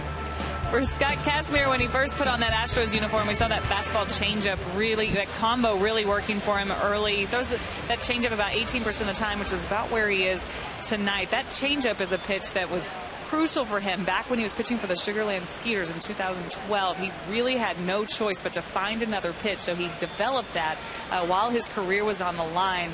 Now very effective when he's got good fastball command, guys. It's quite a story. There's a line drive right field corner, and Kyle Seager is going to reach second base on this one. Rasmus picks it up, gets it back into Altuve. Leadoff double by Seager, and he's 2 for 3 in this game. That's his 29th two-base hit of the year. And the Mariners come right back. That's their 6th hit.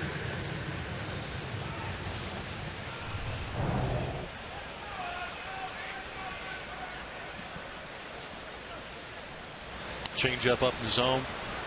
Seager just turns on it. He's actually got pretty good numbers against left-handed pitchers this season, does Kyle Seager. Batting average actually higher than when he faces right-handers. Nelson Cruz, who has whiffed both times, takes ball 1. Robinson Cano on deck. The Mariners present a threat to the Astros' 1-run lead here in the 5th. The Astros have a right-hander in the bullpen. Pick off at second.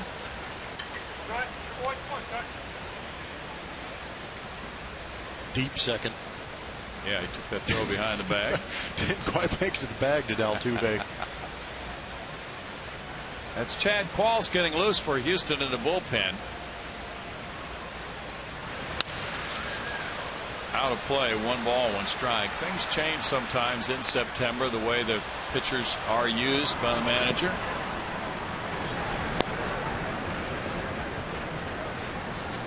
There are extra arms in the bullpen. Sometimes you'll see a quicker hook on a starting pitcher than you would have in July or August. Kazmir's at 93 pitches. He throws again to second base. I'd be an advocate for making a limited roster in September. You can bring up all the guys you want, but maybe on a day-to-day basis be able to play with 27 or 28 guys instead of bringing all 40 of them up there, because we've seen games over the years where there are teams that are out of it. They want to see how these guys pitch in the big leagues, but then it turns into this crazy matchup game where the opposing manager is just running out there bringing a guy in for each hitter, and it's a little daunting trying to watch some ball games when they're running out everybody they have in the bullpen. 1 and 2. It's been discussed down through the years. Brad Mills, for instance, when he was the Astros manager, advocated you can call up, say you have 33 players or whatever it is, designate 25 each night, and you have to use only those 25. Could be different the next night, but they'd all get the same service time, which would be an issue otherwise with the players. Yeah, I mean that's the big issue with the players, is obviously the service time, the money. Are they getting paid even though they're not on the roster? Right. But at the same time, what do you do? Do you keep your starting rotation guys on that 28-man roster? Or can you rotate those guys out? Well, you could rotate them out. That'd be another way to do it, because that would open up 4 more roster spots. Sure would.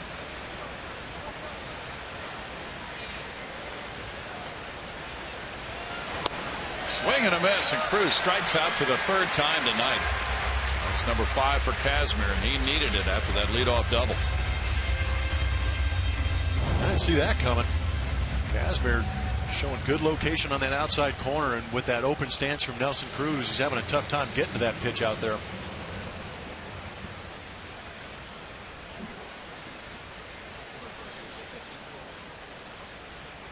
Robinson Cano is 0 for 2. He's grounded to second. He's popped to third. Yeah, it's a different set of rules for September compared to the first 5 months of this season.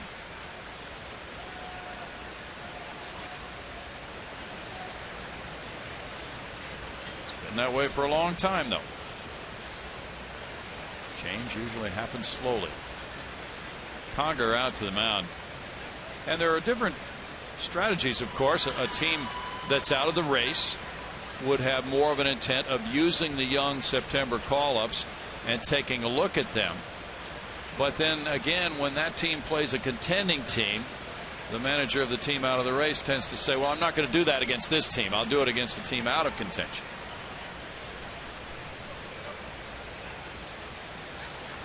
And you know, there's that old responsibility to the teams in the race philosophy.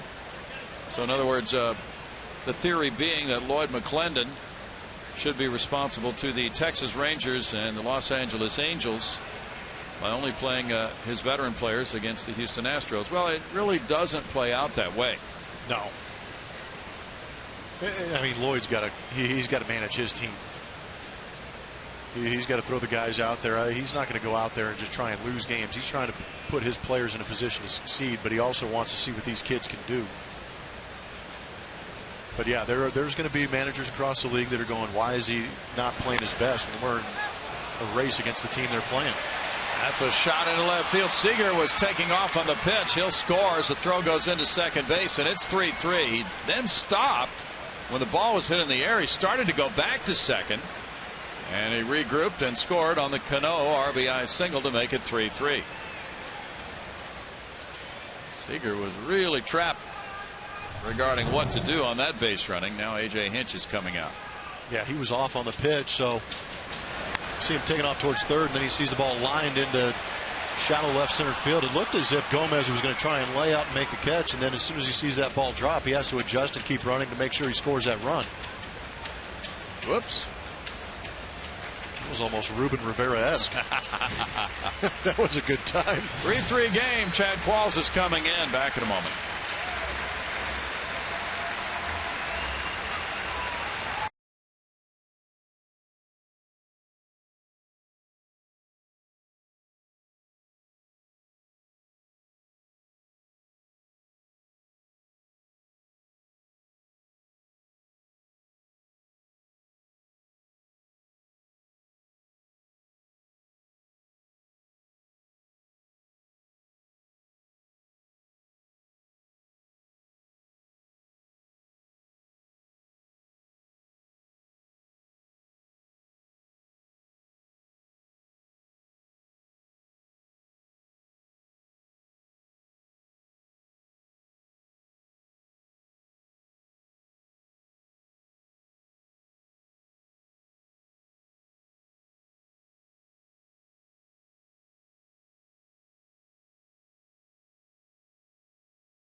One out, scores all tied up at 3 apiece between the Astros and Mariners, and time now for our AT&T call to the bullpen.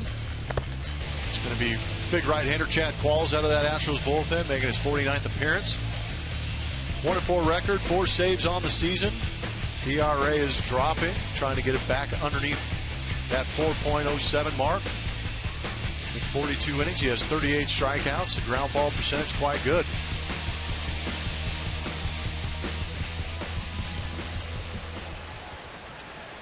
Franklin Gutierrez has lined at third. He has an RBI double to center field.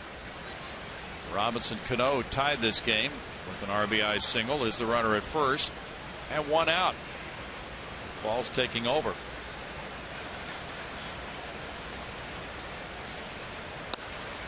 That's in for strike 1. Kazmir threw 98 pitches, 63 for strikes. Gave up 7 hits.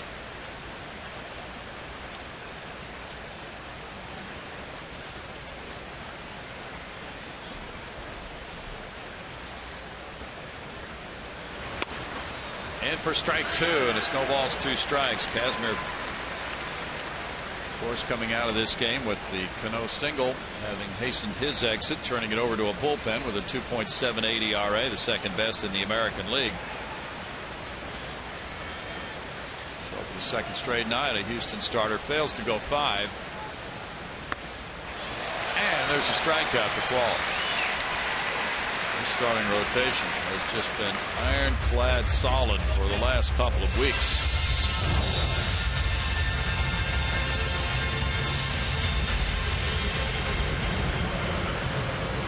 Qualls gets the second out. Now it's Trumbo. Trumbo has struck out looking both times tonight. Brewers lead the Pirates 5-3 in Milwaukee. They're in the top of the 5th inning. That's strike 1. That Pirate club is really strong this year. Ramos Ramirez hit his 15th home run for Pittsburgh.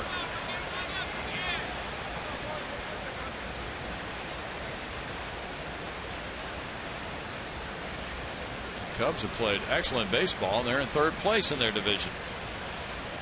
Now that NL Central is not a lot of fun.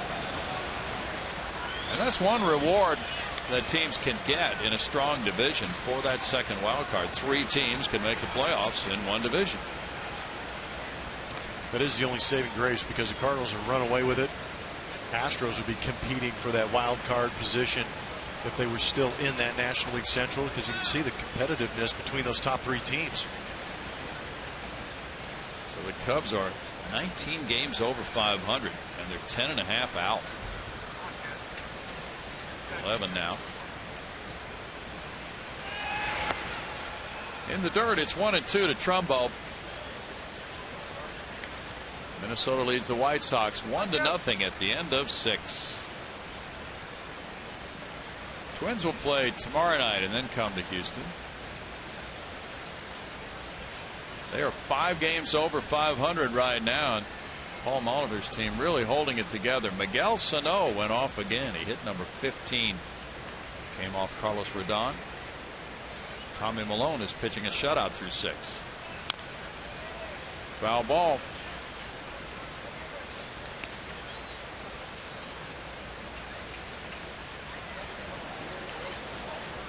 Rangers play the late game tonight again in San Diego. Rangers won it last night, and they shaved a game off the Astros lead. They cut it down to 3 games. This is one of 29 games remaining for the Astros this season. They lead the Rangers by 2 in the loss column. And the throw goes over to first. A lot of people speculating about the final 7 games head to head between the Astros and the Rangers, because the Rangers have won 8 and lost 4 against the Astros in head-to-head play this year.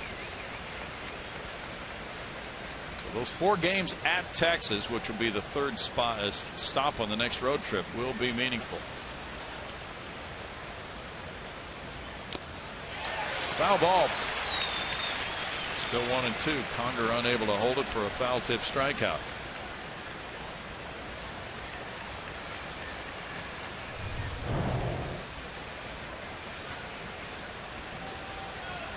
Just popped out of there. That would have been a nice one to hold on to. But yeah, that matchup between the Rangers, they've got to find a way to win 2 on the road in Texas for me. They win 2 on the road, they pretty much solidify the fact that they're going to win the West. That will be a tough series at the end of a long road trip. 2-2.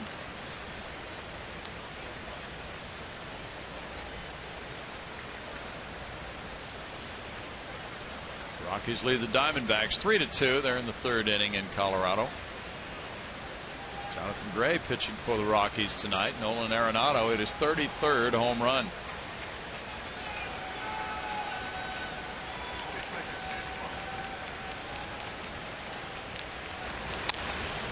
Lined up the right field line, but foul.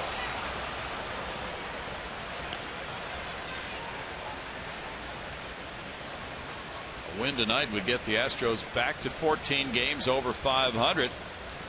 They just have not been able to get past that 14 games over mark.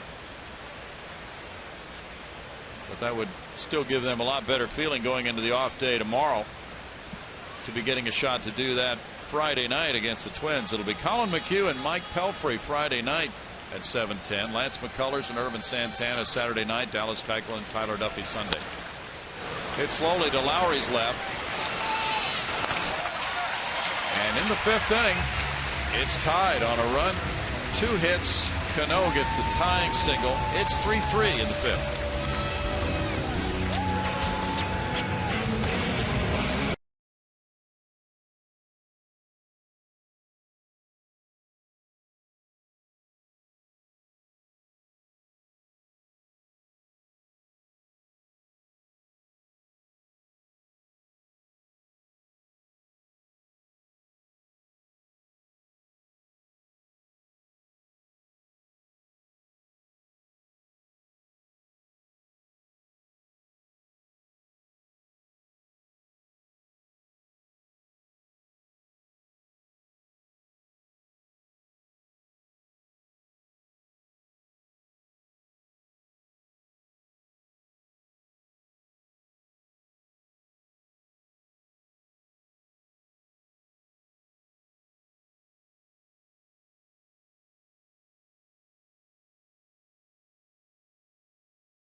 Astros baseball on Root Sports is presented by Southwest Airlines. Book your low fare now at southwest.com. We go to the bottom of the fifth here in downtown Houston. Mariners 3, Astros 3. Taijuan Walker still on the mound, facing Hank Conger, who bounced into a double play earlier. That's strike one. The Astros have had base runners in each of the first 4 innings. Now the shift is on, sending Kyle Seager over to the right field side of second base. And there's Conger responding by showing bunt. 1-1. Well, it's there for him.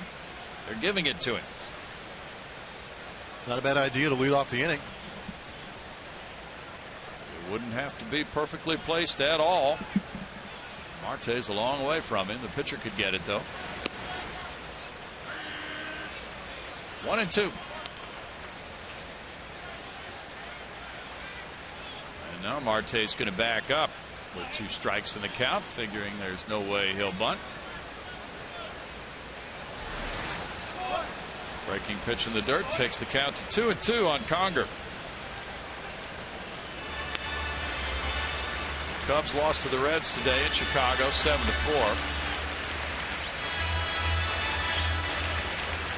Anthony Rizzo hit his 27th homer. Chris Bryant, number 22. Joey Votto, number 27 for the Reds. Strike 3 call. That's punch out number 3 for Walker. And it's Altuve next.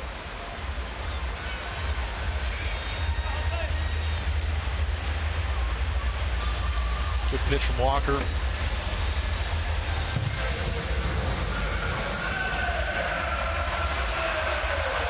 Altuve has grounded out both times tonight.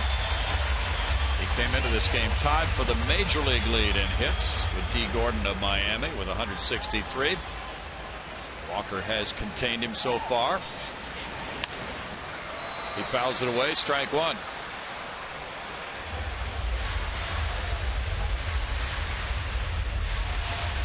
Nice t-shirt.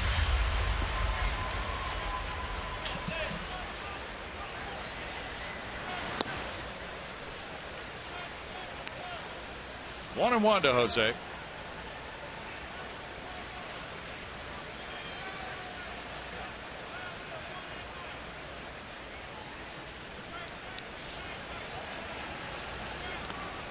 Way outside. It's a 2-ball, 1 strike count. There's a pretty good chance that George Springer will resume his leadoff spot in the lineup when he returns as early as Friday night. Be a good spot for him. It certainly worked earlier this year when he was out there every night. Check swing roller goes to first base. Trumbo with the play. 2 outs. And it's Lowry coming up. Jed doubled in the 3rd and came around to score on a Gaddis single. Oliver Perez is getting loose for the Astros now.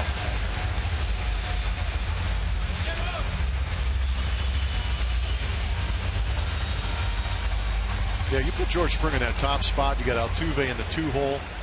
Correa obviously in that 3-hole. Evan Gaddis hitting 4th, and then you could put a guy like Jed Lowry in that 5th spot. It's a pretty potent top 5. Yeah. Going to get some good ABs out of those guys. Strike 1. The Astros were much more efficient with their offense when Springer was leading off.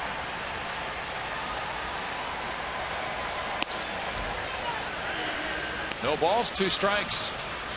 And also, of course, he gives them great outfield coverage, but they have had terrific outfield play throughout this season.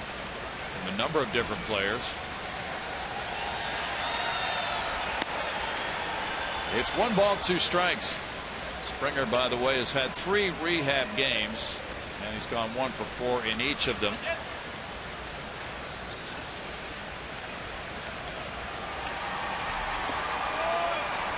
Two and 2 to Lowry.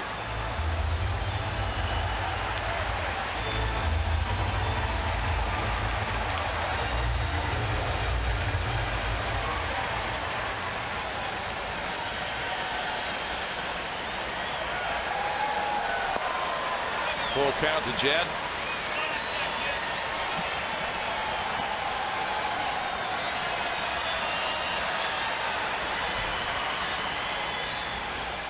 Correa hopes to get a chance.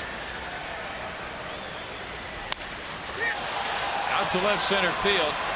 O'Malley over for it, but it's caught by Gutierrez to end the 5th inning with the game tied at 3.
And it is time to introduce to you our progressive fan of the game. I have Jerry with me, who's come to Houston all the way from Korea.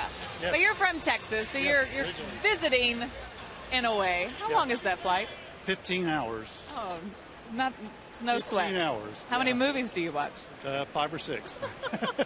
Well, you're a huge Astros fan, you Huge tell Astros me. fan. So what's it like for you to be able to come into town and watch the Astros, especially this time of year? Oh, it's awesome, especially with them in a pennant race this year. I've suffered through the last 3 seasons. It's awesome to be here this year. You have a great sign, too. 7,000 miles from Korea. Well, safe travels on your way back. Thank you.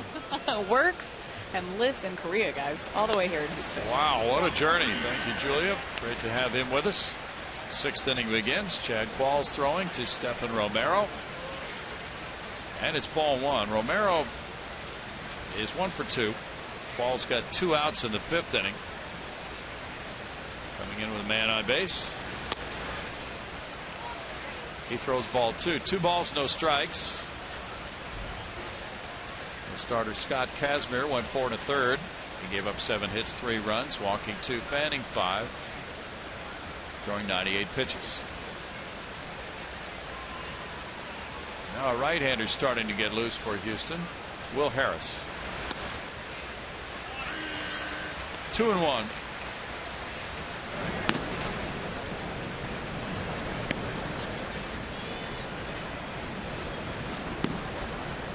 Qualls gave up a couple of runs in Minnesota on Sunday.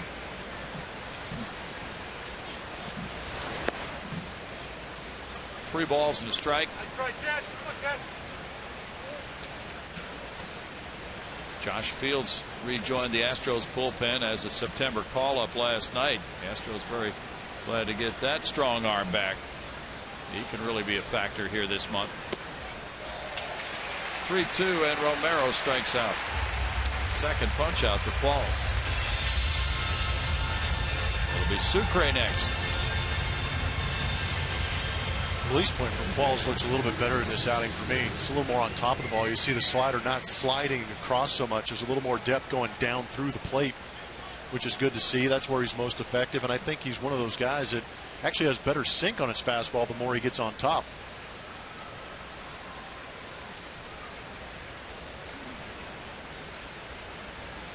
Mike Zunino has been in the minor leagues. He was to be the catcher of the future. Did a lot of catching for the Mariners. Strike one to Sucre.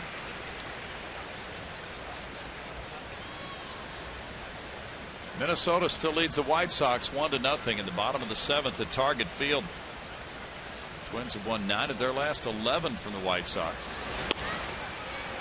In for a strike, and it's 0-2. And the Royals have won 8 straight series at home. That's the longest streak in the majors. The Astros have won 10, lost none, and split 2 of their last 12 home series. 1-2.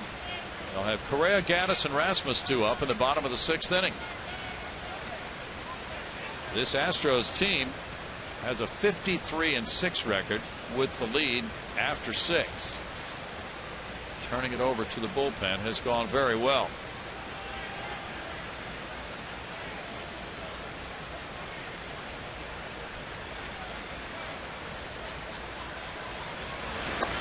Supre started the bat and stopped it. 2-2. With the extra arms in the bullpen, Blummer, the way a manager uses his relievers in September is always interesting to track. But in tight games, of course, it's that core group. Managers keep going back to the core group of relievers who have been able to get them where they are so far. Correa backhands. Accurate throw, 2 outs. Now, those guys have been reliable all year. Last year, not only was the bullpen a cause for concern, it was a cause for alarm, trying to put out that dumpster fire that was out there in the bullpen last year. But these guys have turned it around, done a great job. They addressed all the issues. They've got a good nucleus of guys that want the baseball late in the game. O'Malley will bat next, and the switch hitter turns around this time. He had an RBI single batting right-handed off Kazmir in the 2nd, then drew a walk in the 4th.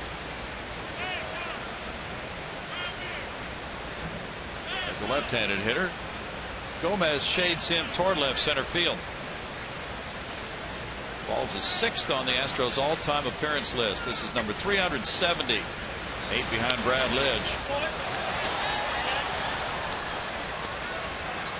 Could be a 5-out performance for Chad Qualls. There are times when a little bit more is asked, as these games are meaningful here in September. And he's a strong ground ball guy.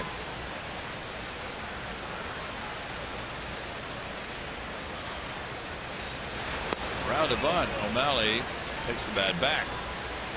1-1. Bullpen on a whole is a pretty good ground ball bunch out there. Yes, it is. I think a lot of that thought went into who they signed out in that bullpen, pitching here at Minute Maid Park 81 times. Boy, it really did. Bringing in arms like Neshek, Gregerson, Joe Thatcher. A liner into right field. O'Malley's having a night. He's 2 for 3. And A.J. Hinch is trotting out to the mound. Switch hitting Marte due up next. A.J. will make a move here. Will Harris has been warming up. Qualls got the first 4 and gave up the single to O'Malley. He'll come out of the game. Chad talking with Hank Conger to get some feedback from him. Here in the 6th inning, it's 3-3. Back in a moment.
3. And it's time to play Name That Astro. It's brought to you by your local Honda dealer. Here are the clues for the day. First round pick of an AL East team. It's an Astros Rule 5 waiver pickup. Stealing was cool. Fielding, not a breeze. Tweet us your best guess. We'll tell you who it is later in the broadcast. Okay, we got that one. That's one of the few. One of the few? Yeah, it's one of the few we'll be able to get. We will definitely be able to answer that one for a change. Oh, yeah. Will Harris comes in for the 54th time. He's 5-2 with a 1.40 ERA and a 1.54 batting average against. He inherits a runner at first with 2 outs in a 3-3 game, facing Marte, who's 1 for 3. Marte doubled rather to left field, leading off the game. Lowry's in tight at third base. O'Malley starts and stops. There is strike 1. I thought Qualls pitched well. Yeah. I think that pitch count around 23. This might be the reason why he came out of the game. I think that O'Malley was going to be his last hitter no matter what. But showed good sinker, good slider today. Harris worked a scoreless inning Monday night in this series. Fouled away. No balls, 2 strikes. Harris has really come in for important assignments, and why not? As well as he's pitched. He's pitched more relief innings than anybody on the Astros, 58, and that's the 3rd lowest ERA, that 1.40 among American League relievers. In fact, his 1.40 ERA is the lowest ever produced by a Houston reliever in a single season. Don McMahon had a 1.53 in 1962. Conger blocks it. 1-2.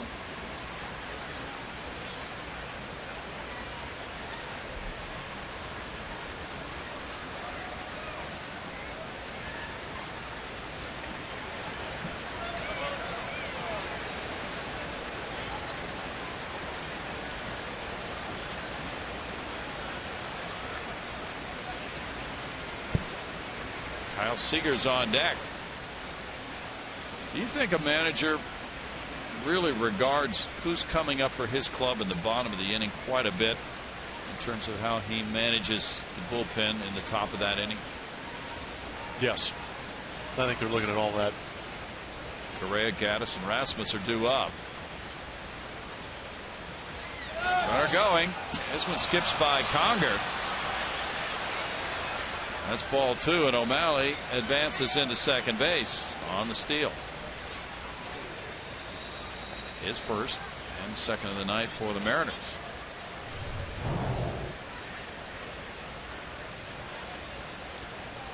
Tell you what, as a catcher, the baseball is your primary concern. I know you want to try and throw that runner out, but try and keep that ball in front. He pulled up on it. Not much of an effort. On both the steals, the ball has gotten by Conger.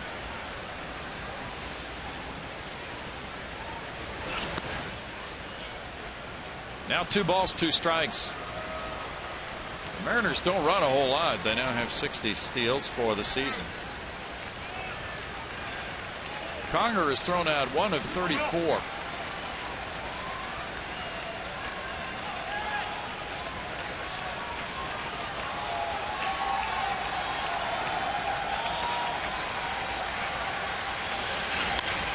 Little tap goes out to Altuve.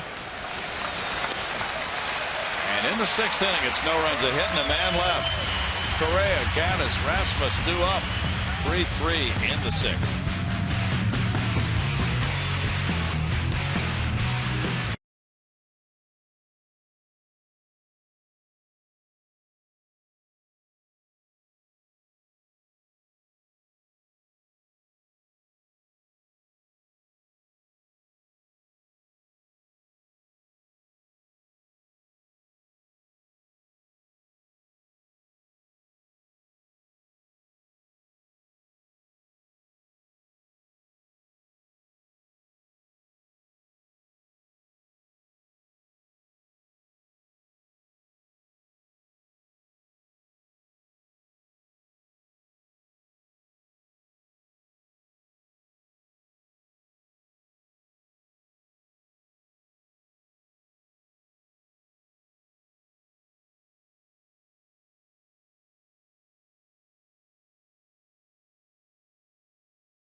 Anderson. Nomar Garciaparra hits a 9th inning grand slam and a win over the Mariners, joining Mark McGwire as one of the only 5 players to hit 30 home runs in each of his first 2 seasons. Big-time shortstop prospect in that Red Sox organization, getting called up, put up big numbers as a shortstop with the Boston Red Sox for a very long time. Carlos Correa may be able to channel Nomar right here. There's ball 1. Carlos has a walk and a ground out. It's 3-3 as these fans watch the bottom of the 6th inning. And Taijuan Walker is only at 80 pitches. Out to center field and caught by O'Malley. 1 down for Walker. With Evan Gattis to follow. Gattis singled in a run in the 3rd inning, a 2-out hit to get the Astros' 2nd run home. Or 3rd run home, rather. He is now sitting on 73 runs batted in. Could wind up with a pretty nice total at that clip.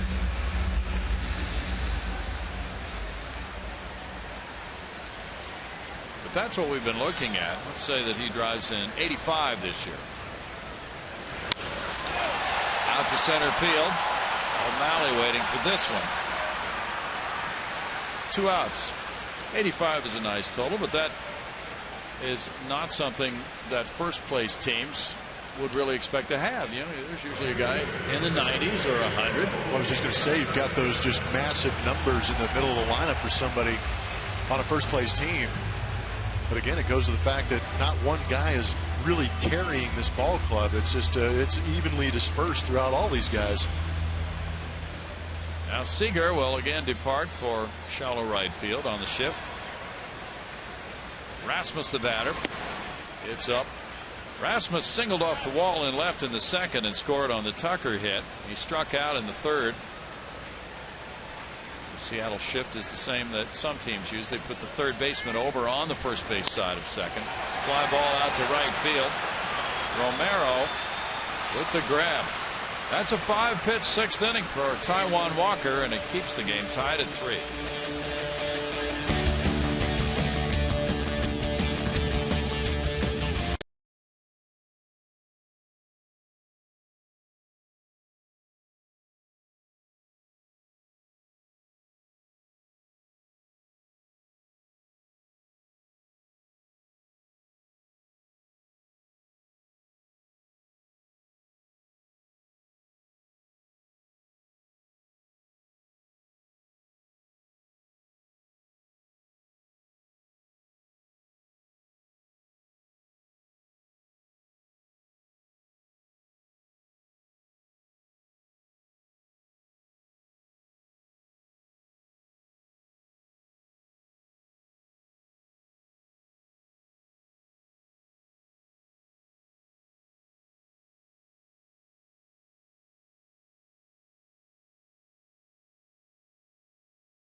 Three apiece between the Mariners and Astros as we go to the top of the 7th. Astros baseball offers incredible savings such as the all-you-can-eat seats at Minute Maid Park. This great deal scores you a ticket and unlimited ballpark favorites every game starting at only $35. For more information, visit astros.com/value or call 1-877-9-ASTROS. 3-3 is the score. We're in the 7th inning now with Will Harris on the mound. Kyle Seager is the batter. He's 2 for 3 with 2 runs scored. He has a single and a double. The shift is on. Nelson Cruz will be next, followed by Robinson Cano in the Mariners' 7th inning. They've out-hit the Astros 8-4. No errors tonight. 7 left for Seattle. 2 left for Houston. There's ball 1. Chad Qualls worked an inning and a third. He allowed 1 hit, no runs, had no walks, and struck out 2. And Harris came in to get Marte in the 6th.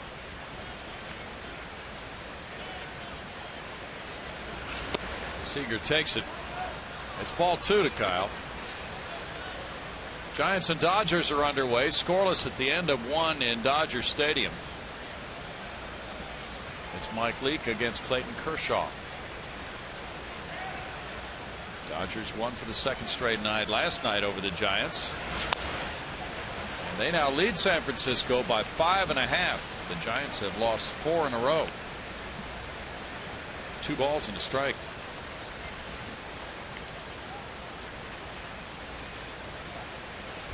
Kansas City, of course, has the biggest margin of any division leader, 12 games over Minnesota.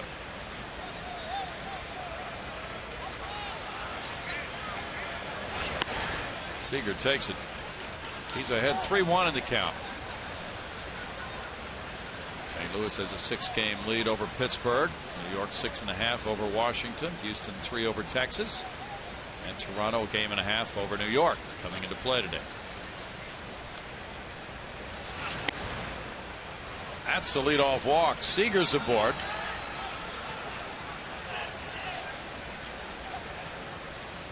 Walk number 3 for Astros pitching. Let's see what we have. Gerald Young. Willie Taveras.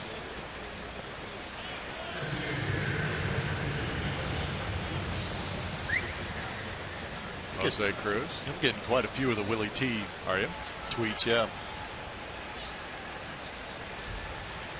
Cruz is 0 for 3 with 3 punch-outs tonight. The right side of the infield is wide open for him. 18,669 the paid attendance.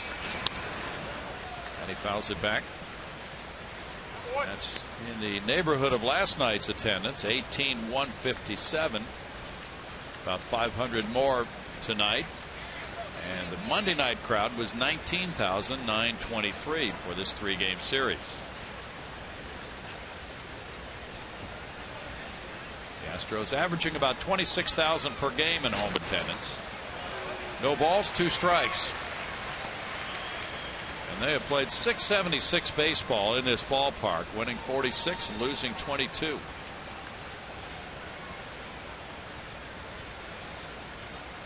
Many are pointing toward the fact that they would benefit potentially from having that home field advantage in the playoffs if they make it. I would think so. Yeah. Well, you know, with their differential between home and road, that would be the assumption, certainly.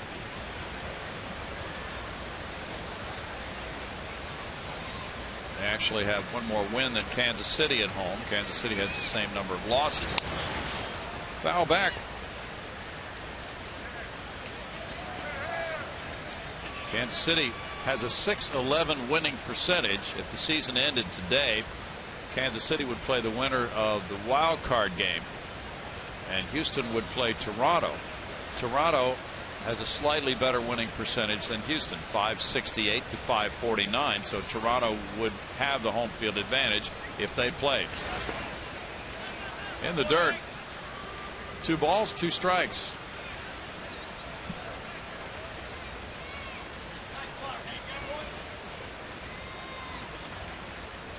Tampa Bay and Baltimore are now tied 6-6. They're in the bottom of the 10th in Baltimore.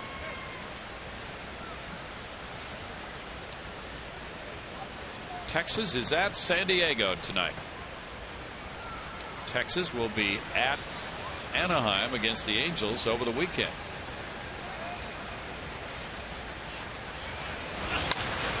Fouled away.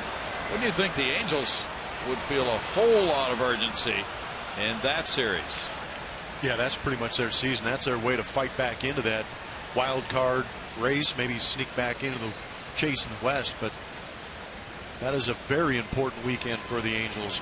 The Angels won today, so at the moment they're 3 games behind the Rangers. Cruz fights it off. Cruz is 1 for 11 in this series.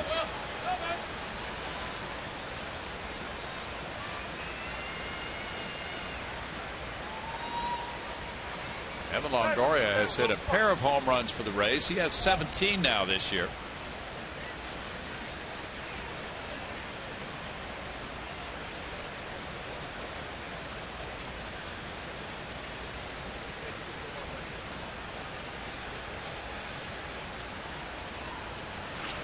Cruz looks at ball 3, and it's a full count. The decision on starting the runner, Seager. Cruz has struck out 132 times this year, and Harris is a good strikeout pitcher. Starting the runner might not be a good idea.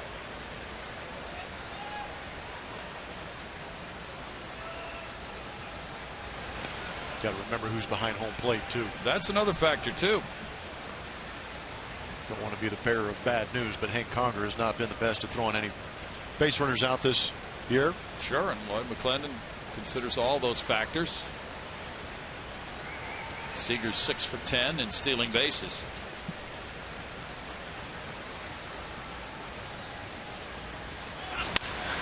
That's out into right center field for a hit. Gomez over to play it on a hop. Seager turns for third. The throw to third is wide, and he's safe. It's first and third, nobody out. They may want to double check that. Jed Lowry did a good job of keeping that tag on him.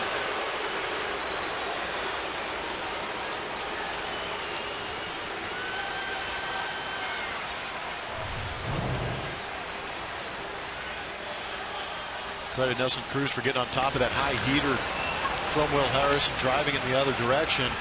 Carlos Gomez does a good job of getting around it, gathering and making a good strong throw. If that was a little more on line, they wouldn't have had to keep that tag on him. He would have been out because the ball clearly beats him. But here we get to see, looks like he got him.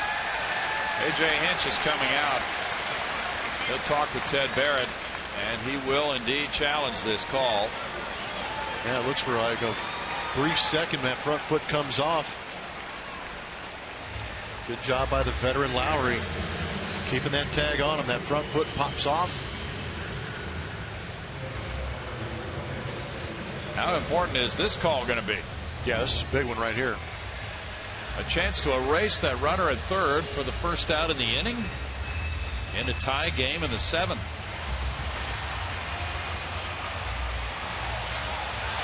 Fans, by their reaction, seem to think from the big replay on El Grande that this has an excellent chance of being reversed in New York. I'd have to agree, because both feet are off the bag, and Lowry has that glove on him. The front foot pops off, the bottom foot goes past, and right there's no contact with the bag for Seager at all. That's an instructional for an infielder, the way things are now with the review, to always keep that tag on. Yeah, we've learned that throughout the course of the season. We've seen it several times with the Astros winning challenges in this fashion. And I agree with you, Brownie. Great idea to keep that tag on the runner until the play is called dead. Chris Conroy, the umpire at third, made the safe call. He's on the headset nearest you. Ted Barrett, the crew chief, or the home plate umpires, on the other side of you. Gomez did make a strong throw, but not quite on the bag, as you pointed out. However, he got it there quickly.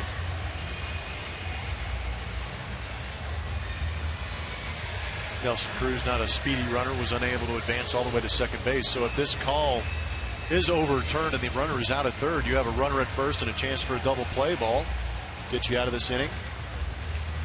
Otherwise, Robinson Cano's the batter with first and third, nobody out. That is an excellent scoring situation for Seattle. Yes, it is.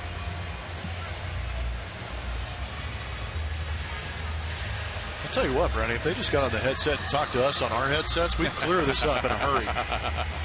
Yeah. We don't waste much time. We make the call. Well, they have more angles to consider.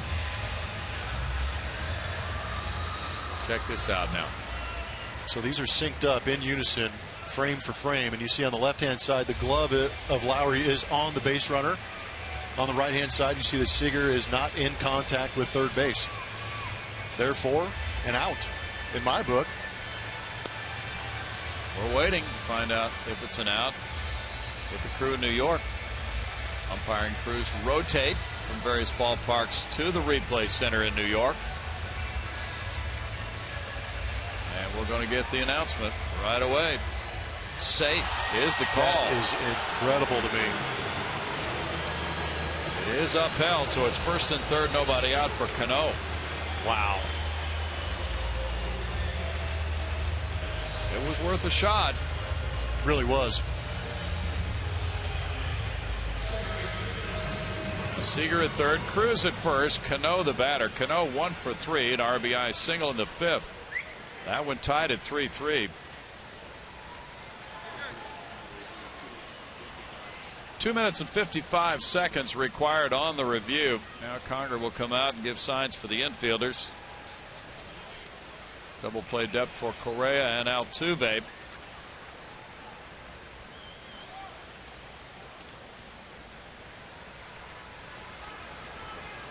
Gutierrez is on deck. It's 9 hits now for the Mariners, 4 for the Astros. Strike to Cano.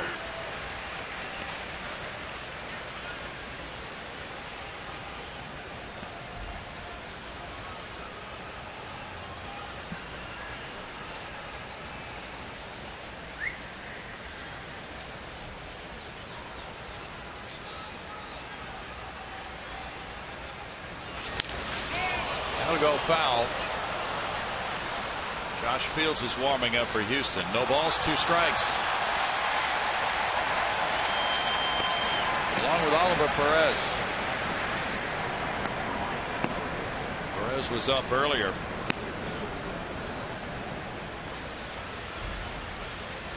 The Astros still have a trip to make to Seattle on their last road trip of the year.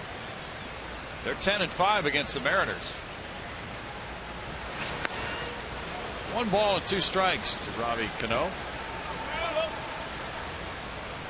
Washington has taken a 3-2 lead over St. Louis. It's the top of the 7th inning. Minnesota now up on the White Sox 3-0 in the 8th.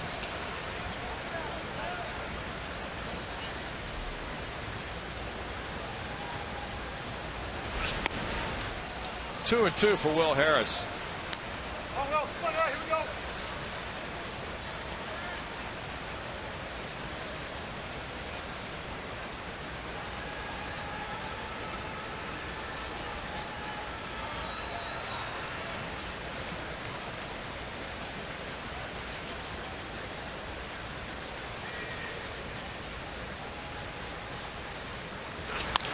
Chop to the mound.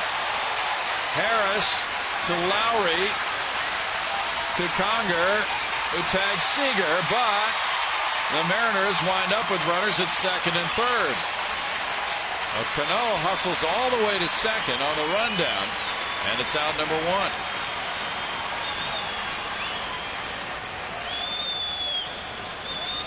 1. Good play to keep this game tied. Bad base running by Seager down at third. As a runner at third, nobody out. You got to make sure that ball gets past the pitcher because you are 90 feet away from scoring. I know that he gets in a run down long enough to move guys around, but there is an out recorded. Conger almost stepped on his hand. Good job by Will Harris bouncing off the mound and making the correct play, getting it to an infielder. Now with first base open, there's a conference at the mound. A.J. Hinch out to talk with his players.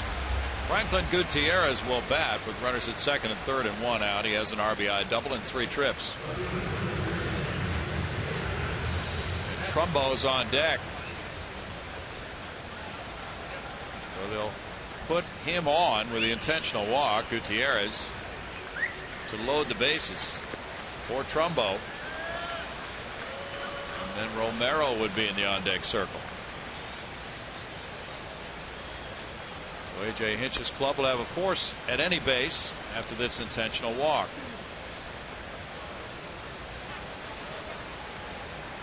And Trumbo's 0 for 3 tonight. He's taken 2/3 strikes and he's grounded to third.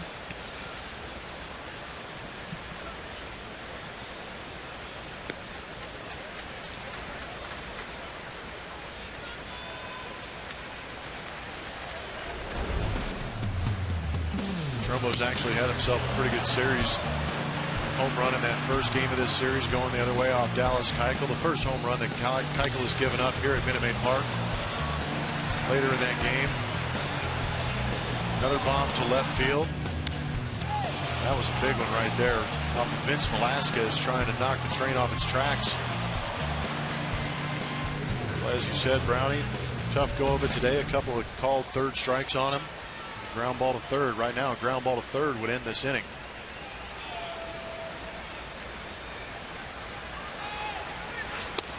A strike one. So Trumbo, and we just saw the prodigious shots he's been hitting in this series. He's on an 11-game hitting streak. With runners in scoring position, he's hit 139 since the trade to the Mariners. With the bases loaded, he's 0 for 3.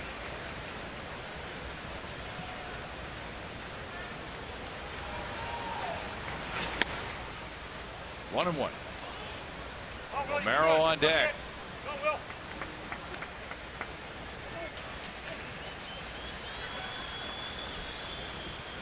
Cruz the runner at third. Cano behind him. Gutierrez at first with one down.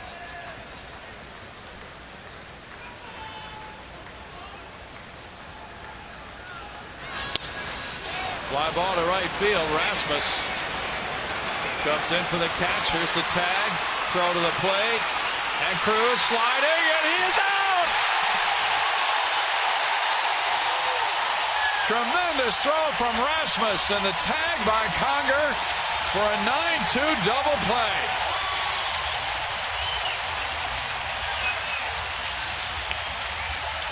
That is clutch.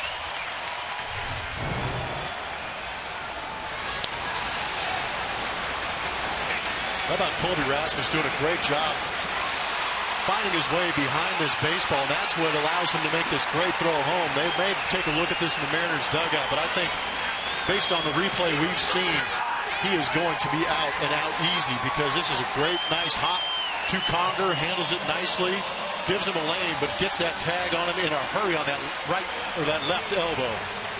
There was a moment of hesitation, wondering if Lloyd McClendon would challenge. He did not. And that is a huge play by Rasmus and Conger. 3-3 in the 7th.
And it is time to name that Astro. Brought to you by your local Honda dealer. Your clues were a first-round pick of an AL East team.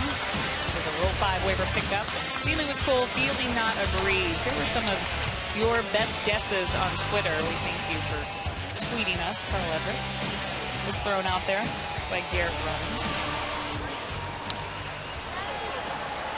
Gonna say Gerald. Oh, we have some more. Gerald Young. What else do we have? Ooh, it's Eric Yelding. First one that I know I'm right. Guess what? He's right.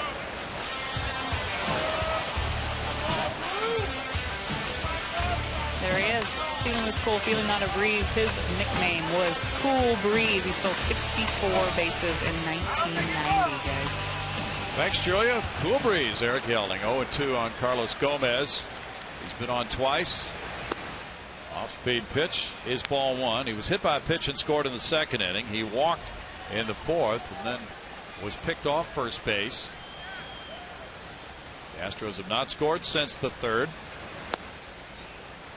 Low and outside for a 2-ball, 2-strike count. Walker has kept his pitch count down tonight. Still under 90. Bullpen is busy though for Seattle with two pitchers. Gomez works the count full. Two right-handers getting loose for Lloyd McClendon in a 3-3 game in the 7th.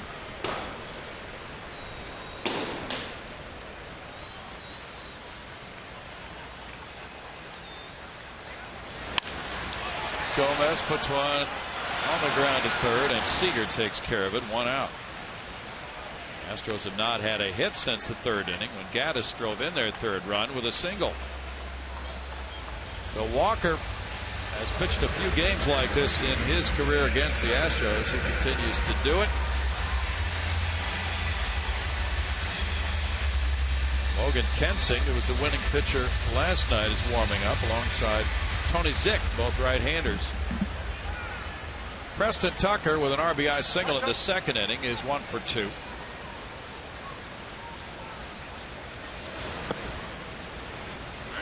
Strike to Preston.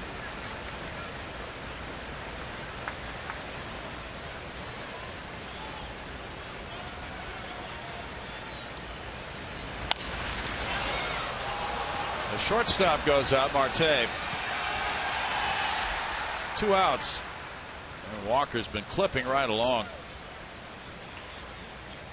That's 10 in a row he's set down. Yeah, he's not so concerned about the punch out tonight. Only 3 of them. Just pitching to contact, letting the defense make some plays. Granted, the Astros have 9 hits, but they've also left 9 guys on base. Valbuena will bat. Conger's on deck. Bullpen busy for Houston. Strike to Valbuena. He delivered a sac fly in the 2nd inning. Struck out looking in the 4th.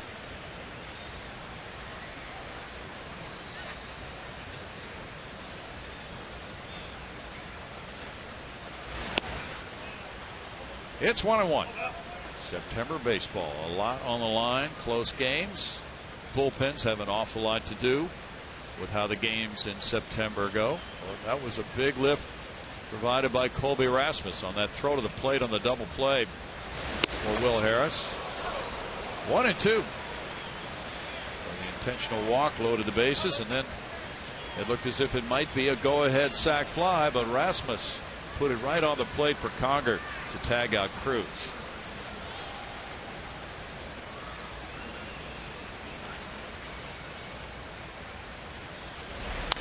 Valbuena grounds foul past Rich Dower.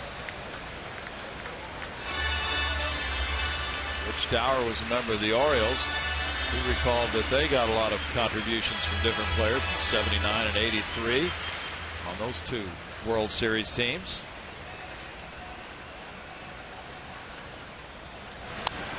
You know that he never struck out against Nolan Ryan? What? Yeah, we were just told that stat tonight. There's very few people that can say that. You just bunt the first pitch he saw every time? He didn't say. That's one way to avoid it. Yeah, it is. Although I don't know if I'd square around on Nolan. He might get mad the next time you come up. Yeah, that might not be a good plan. 2 balls, 2 strikes.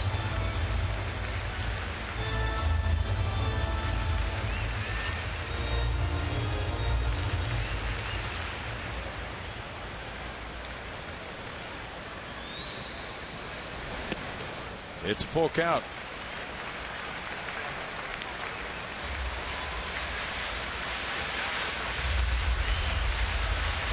Here's Valbuena. Started this season as the 3rd baseman. Jed Lowry was the shortstop. Now it's Lowry at 3rd base. Valbuena playing quite a bit of first base and some 3rd. He fouls it back. Valbuena, though, got off on that home run jag early this season, and it's turned out to be the best home run season of his career. He hit a flurry of home runs early in the year.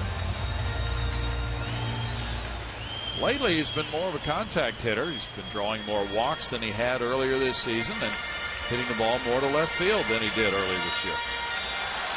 Hit 5 homers in April and 5 more in May. And then in June, he really broke out with a 9 home run month.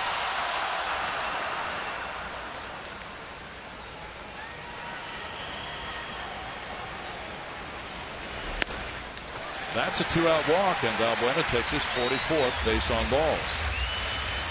Number 3 of the night for Walker. Bringing up Conger. That's a part of the depth that I'm talking about sometimes with the Astros lineup. You're able to put a guy like Valbuena. Granted, the batting average isn't all that high. He does have some good at bats, and he draws his walks.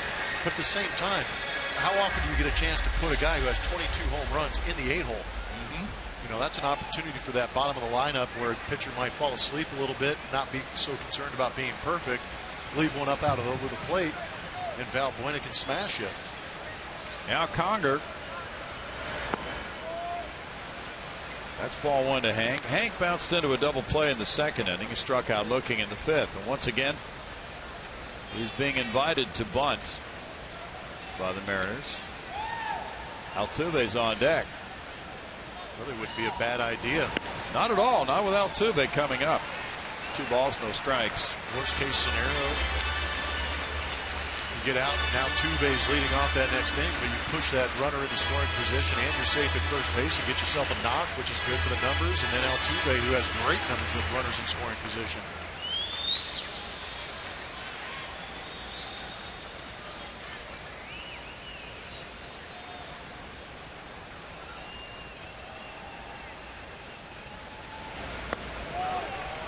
Now it's 3-0 to Conger.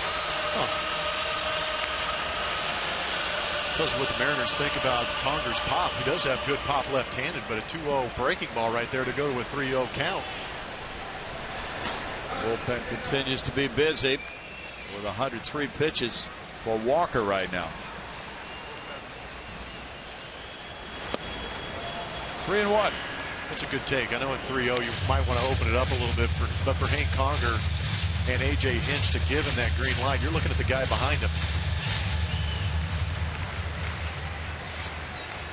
That's who you want at the dish with Valbuena at second base.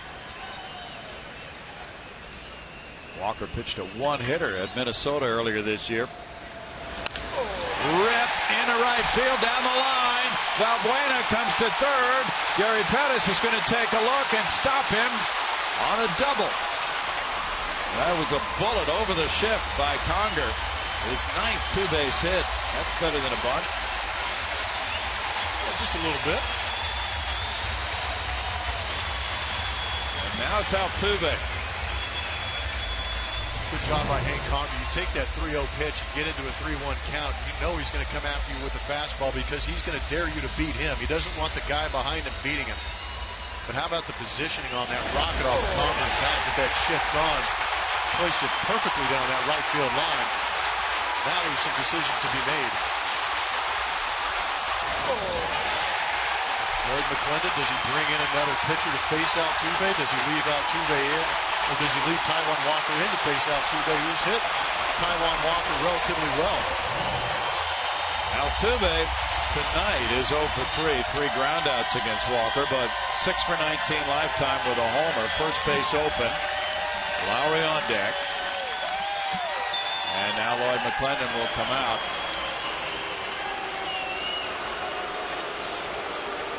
And 105 pitches for Taijuan Walker. May seal his fate.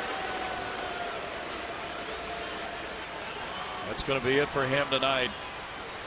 McClendon stayed with him and stayed with him. The Seattle bullpen has a 4.37 ERA. Now he will go to that pen with a score. Seattle 3, Houston 3.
Runners at second and third, 2 outs here in the 7th inning. The game tied at 3. Carson Smith has come out of the bullpen for the Mariners after Taijuan Walker went 6 2/3. Smith was the closer earlier this season. Lately, he's been working in a setup role. He's 1-5, 13 saves and 18 opportunities, a 2.78 ERA, and very good strikeout to inning pitch ratio. Did a good job last night against the Houston Astros. Went an inning, gave up 1 hit, punched out 3. Left the runner stranded at third base with a couple of those punch outs to Conger and Valbuena on that nasty slider that he has. He also struck out Altuve. And Altuve's 0 for 5 lifetime against Smith. Good time to break that up. Well, Altuve has been clutch for the Astros, 316 overall, but a higher batting average with runners in scoring position. 337 with men in scoring position for Altuve.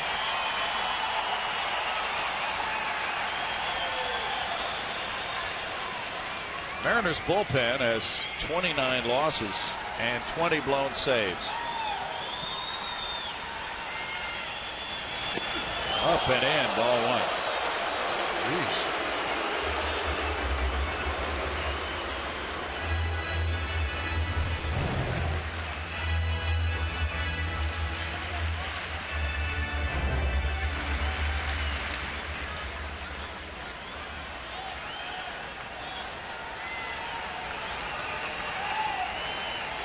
O'Malley's well over to right center. In for a strike, it's 1-1. Gutierrez in left center field.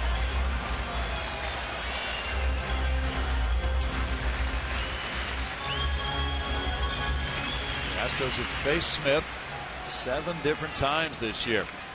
They tagged him with a loss here at Houston May 3rd on an Evan Gattis homer. He got a hold last night with that effort Jeff talked about. 7-5 in the 8th inning. Leadoff double, runner advancing on an error, and he struck out the next 3. Way outside. 2-1. Sucre had to reach far out to his right to stop it.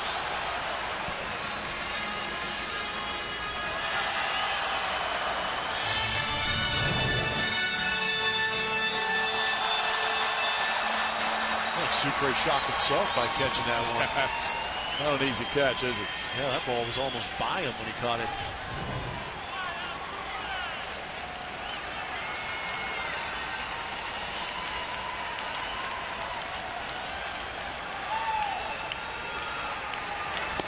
Altuve leans back. It breaks over the plate. It's 2-2. It's got to be borderline on a guy like Altuve. Or just a ball. Yeah. Sucre kind of snatched it downward. 2-2 now. And a full count. If Smith wants to face Lowry with the bases loaded, he could throw a borderline pitch. Hope that Altuve would chase it, but if he walked him, he would still have the ability to get out of this jam. Well, it's edge of your seat time.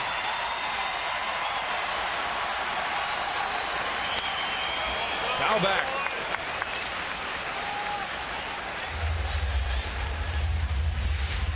Carson Smith, 25 years old, from Dallas, Texas. Went to Texas State. Good job of protecting from Altuve right there. 9-1-1 hack. Smith is about a foot taller than Altuve. And with the height of the mound, he is throwing downhill.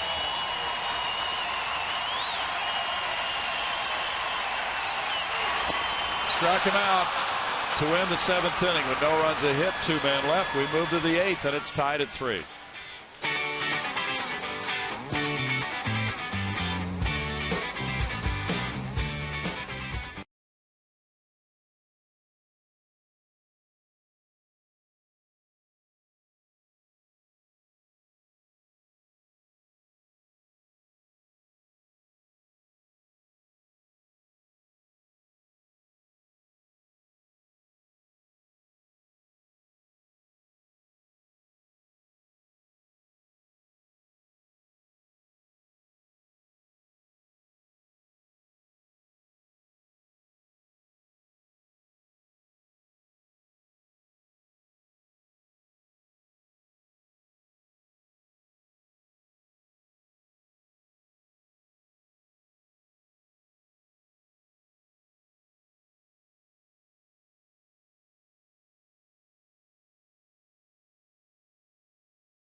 Our Geico quote of the day is Scott Kazmir on the Astros' stellar defense. This team right here reminds me of the 08 Rays. It's a good young group. It's a group that's fiery. They have a lot of talent, a lot of speed, and that's huge when it comes to defense. We've been seeing it all year. Some big line drives being taken away. Got to back up your pitchers every once in a while. Pitching's been stellar, and this is a little bit of the reason why. Tie ball game, runner at third, less than 2 outs. Colby finds himself in a good position to throw. Makes an absolutely incredible throw to home plate. Hank Conger holds his ground, makes a good pick, and a good tag. Great team defense, along with great team pitching, is why the Astros are in first place.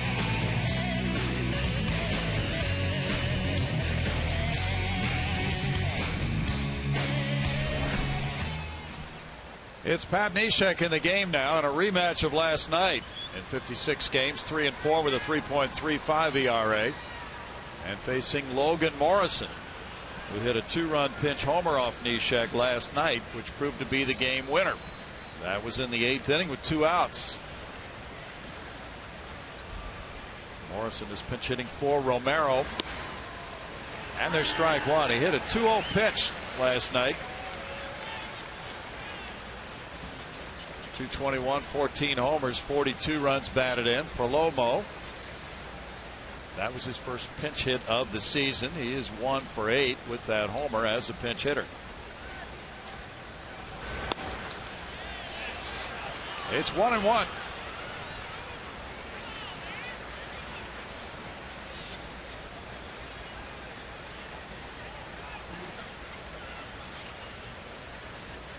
That was Morrison's 3rd career pinch homer last night. He pulls this one. Got well into that one, though. Ball was well struck, but this time it's a strike.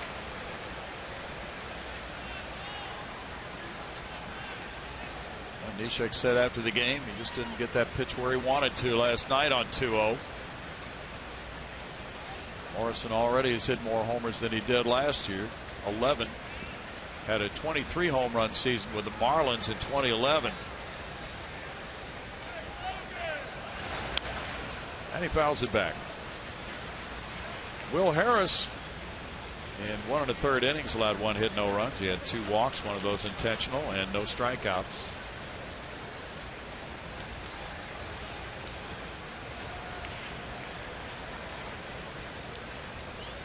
Good ball game tonight. Had a little bit of everything. Foul back and it stays 1-2. Sucre's due up next, and then O'Malley.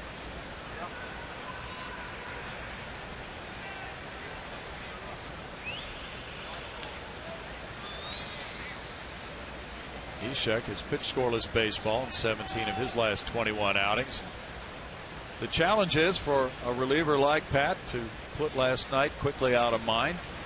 Concentrate on tonight.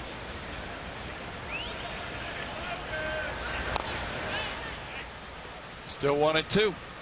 Sometimes that's not easy to do when you immediately face the guy that ruined your evening the night before. For sure. That is a challenge. Will Harris threw 32 pitches, 15 strikes in his 1 1/3 innings.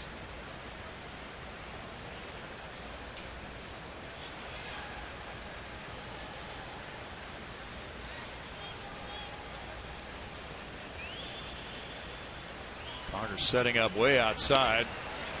Morrison's not going for it, and it's 2-2.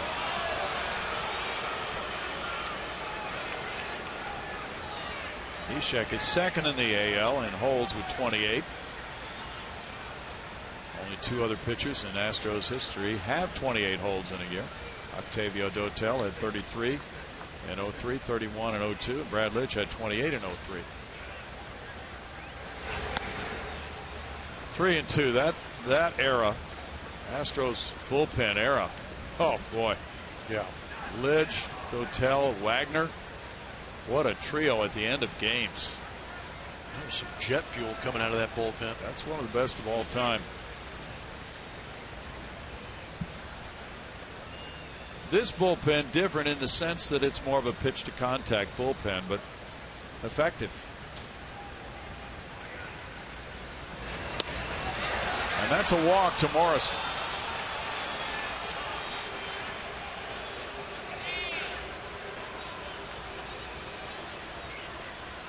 Second straight inning with a leadoff walk, and Morrison's aboard for Sucre.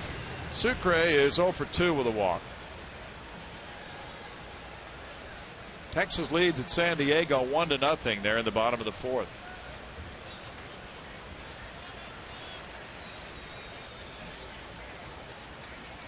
Cole Hamels is on the mound for the Rangers. Ian Kennedy is pitching for San Diego. Around a bunt, Sucre pulls it back and looks at ball one. With Lowry and Valbuena charging.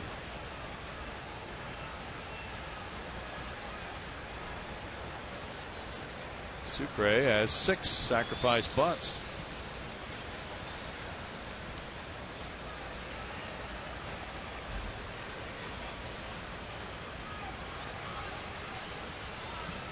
Bunting isn't easy as it is, and then you got to face a guy like Neshek throwing wiffle balls up there. He gets it down. Neshek going to Altuve, throws it high. It gets loose down the right field line, and the runners move up to second and third. Altuve got a glove on it, but it's an error on Neshek. A sacrifice, and the error won. Gives the Mariners runners at second and third with nobody out. Credit Sucre with a good bunt. Neshek gets himself in good position, just throws a floater over there to first base. Altuve does everything he can vertically to try and knock that thing down, unable to get it. No sooner do we talk about the great defense than an errant throw from Neshek happens. What a game. Second and third, nobody out.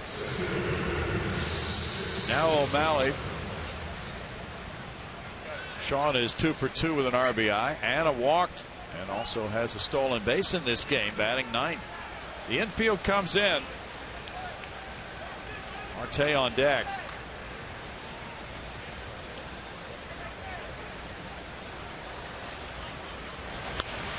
Liner out to right field, in for a hit. Morrison scores.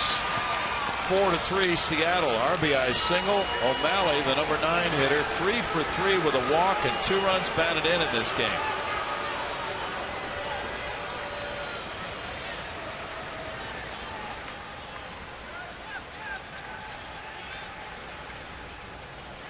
Sucre went to third. It's first and third, nobody out for Marte. That's what happens in the big leagues when you give another team extra outs.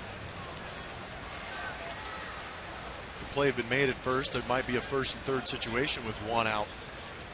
But instead, nobody out, runners at first and third, and a run across the plate. Marte moves back from ball 1. He had a double in the first leading off the game. 1 for 4. Seager's on deck. Astros bullpen getting busy again. Aldo Perez is getting loose. Bounce, and Altuve looks at the runner and has a rundown going to Lowry. And then Conger tags him out. No throw to second. Runners at second and third now, 1 out.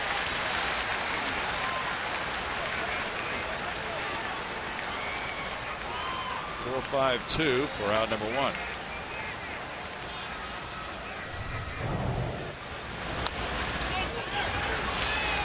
entirely sure what's going on down there at third base with Sucre. You make a decision. You see that ball chopped, go.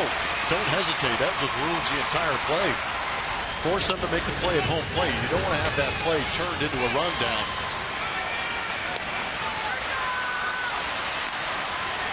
And it's a good thing Ketel Marte has some speed to able to get into second base. He was too worried about what happened in that AB. Intentional walk here to Seager to load the bases for Cruz.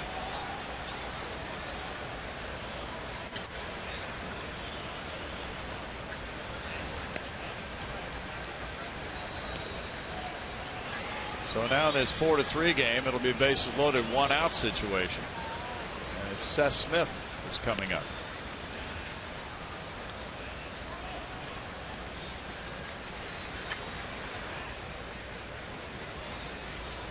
So Cruz is out of the game with the quadriceps problem. And A.J. Hinch, somebody's calling him back as he comes out. He's got to wait for Seth Smith to be announced before he goes out there and gets that left-handed pitcher. Go out prematurely, then Lloyd McClendon can make the adjustment. Bases loaded. A.J. goes to the bullpen. Neshek coming out of the game. 4-3. Mariners back in a moment.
Are still loaded with 1 out. The score's 4-3. Friday's pitching matchup is brought to you by Chevron. They want you to care for your car. It's going to be Mike Pelfrey for the Minnesota Twins, Colin McHugh for the Houston Astros. And if you remember back in Minnesota, Mike Pelfrey got knocked out of that ball game when the Astros offense took it to him. He's got a 6-8 record. How about Colin McHugh going for win number 15 here at Minute Maid Park to start off that series against the Minnesota Twins?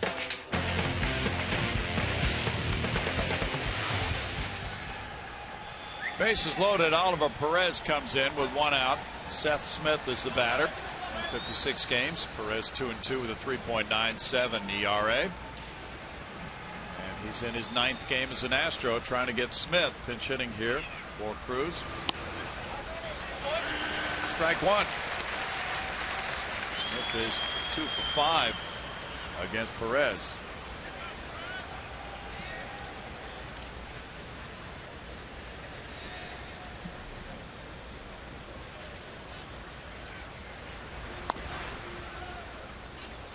Takes that one for a 1-1 count on Smith. Robinson Cano is on deck.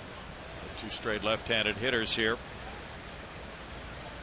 There's only 1 right-handed hitter on the bench for Lloyd McClendon. John Hicks, who started at catcher last night.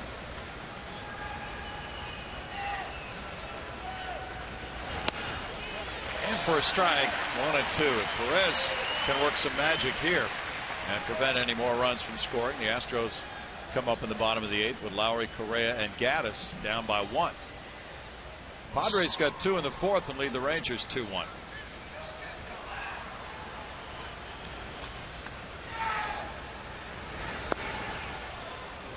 Smith takes, and it's 2-2.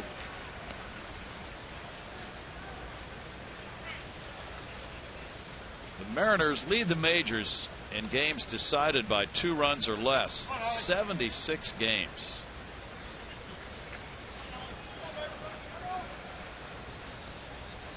It's quite a few. Boy, it caused some stress on that coaching staff. Yeah, it is.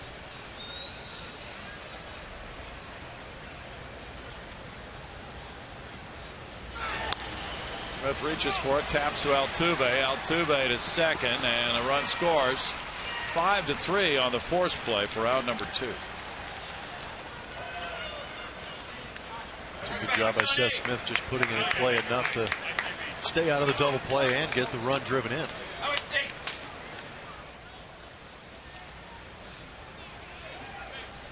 Now it'll be Cano batting.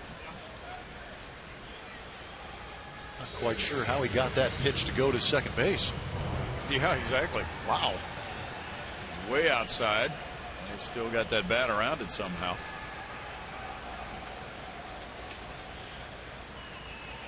Now with 2 outs, Cano bats. Cano has an RBI single in 4 trips. Punches that one foul for strike 1.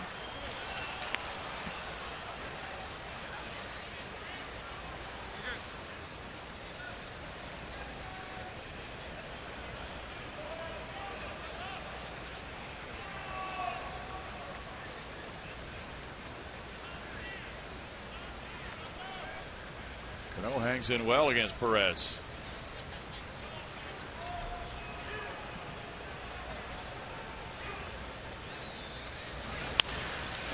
Fouls that one, and it's 0-2. That shook him up. Yeah, that's not going to make too many friends in that Mariner dugout. He let that ball get deep. Send them scattering. Rangers are on the scoreboard again. They've scored a run in the 5th to tie San Diego. 2-2. These guys are annoying. They've played well for a while now. Chris Jimenez hit his 5th home run. Bouncer, Valbuena steps on the bag. 2 runs coming home in the 8th inning for the Mariners on 1 hit, 1 error, and 2 men left. 5-3 Seattle.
And as the Astros come up in the home 8th inning, it is Logan Kensing coming in for the 2nd straight game. Last night he got the win as Seattle took it 7-5. That was his first major league win since the 09 season. Kensing, who's 33, is from San Antonio, went to high school in Boerne and then Texas A&M. 1-0 with 3 holds and a 6.75 ERA. Astros trailing by 2. Send Lowry, Correa, and Gaddis up here in the home 8th inning.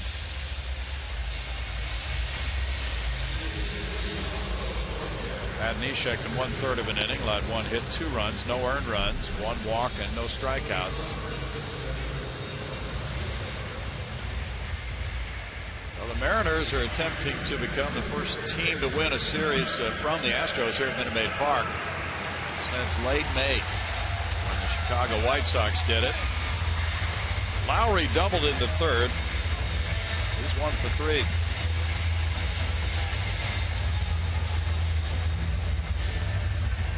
Kensing last night allowed a bunt hit to Carlos Gomez. He entered with the score tied 5-5 in the 7th inning, but he needed only 9 pitches to get 3 outs.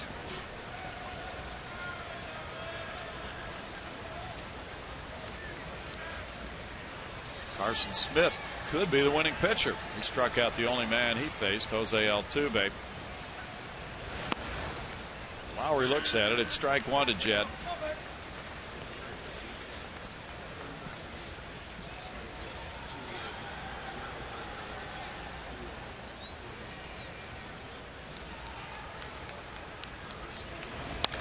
Lowry rips a line drive into the right field corner. That one kicks out. He'll get to second base.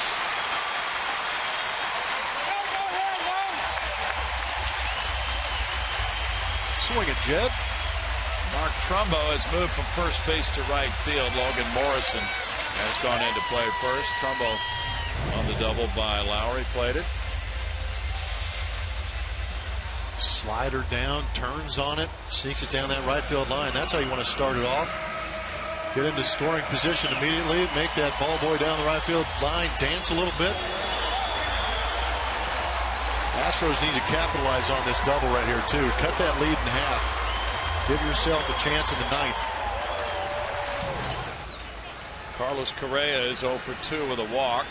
Second double tonight for Lowry, who has a dozen now. Evan Gattis on deck. That's hit number 6 for the Astros. The Mariners have 10. Seattle has stranded 11 runners. Houston has left 4. Tom Wilhelmsen, the closer, is warming up for the Mariners. It's a strike to Correa.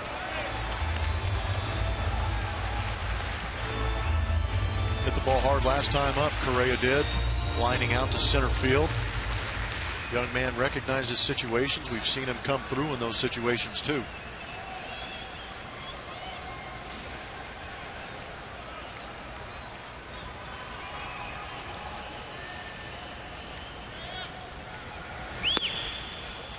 Slider away makes it 1-1 to Correa.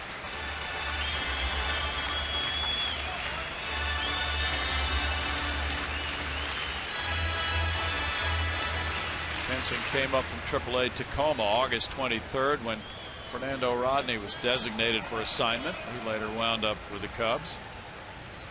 Kensing was 2-0 for Tacoma with a 2.23 ERA. Foul ball. 1-2.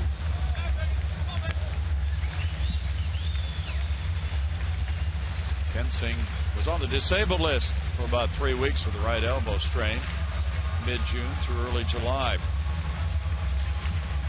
Mariners have gone through different phases this season with their bullpen, looking for reliability. And they have had some end-of-game problems.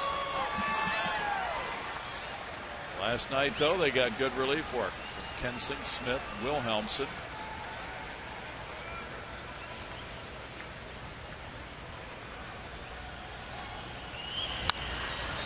Fouled away, still 1-2 to Carlos Correa.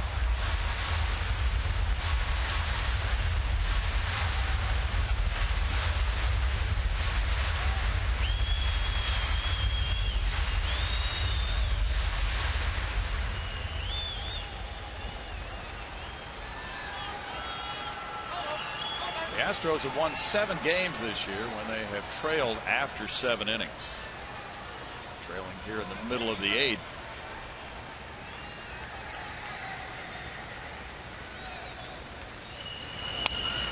Foul away. The battle continues with Evan Gattis on deck.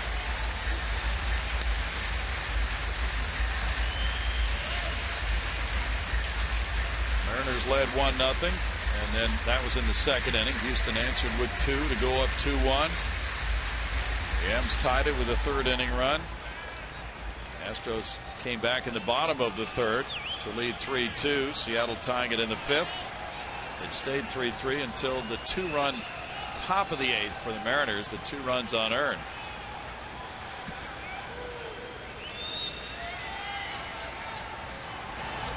Way outside, it gets by Sucre, and that advances Lowry to third base on a wild pitch.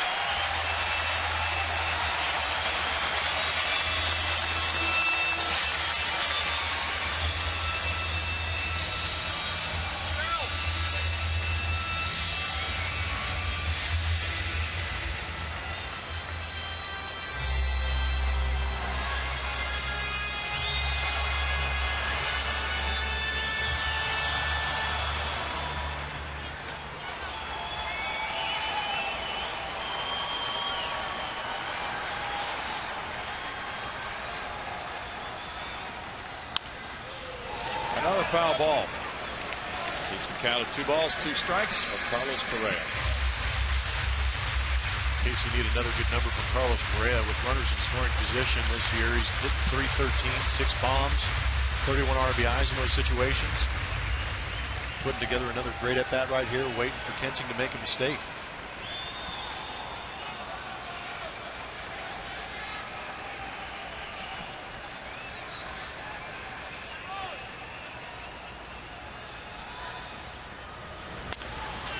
Popped up.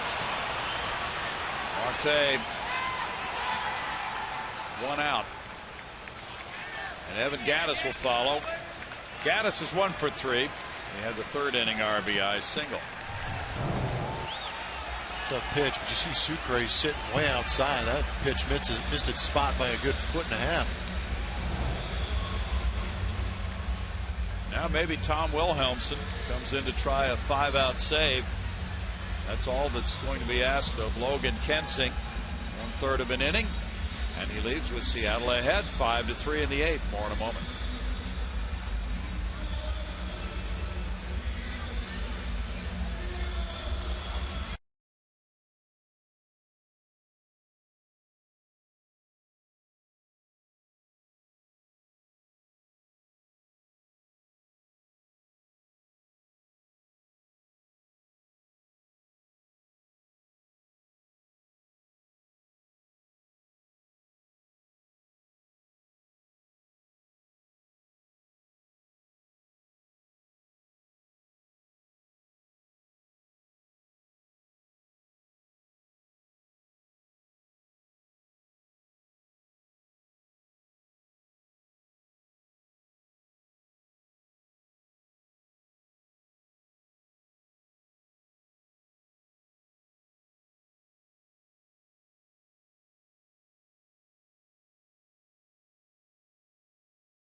A bullpen change now, going with closer Tom Wilhelmsen with 1 out in the 8th and a runner at 3rd. Wilhelmsen 1 and 2. He's 7 for 7 in saves with a 3.60 ERA for 50 innings of work. We take you back to May 3rd in the bottom of the 8th inning. Evan Gattis against Carson Smith. And that 8th inning drive put the Astros up 7-6. They won by that score. Always a chance, especially with this ball club with all the home runs they do hit.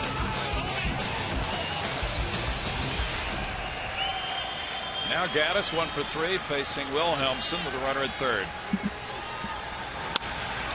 He loops one to shallow right center field. Trumbo coming in with the catch and fires to the plate. Excellent throw, 2 outs. Colby Rasmus will be next.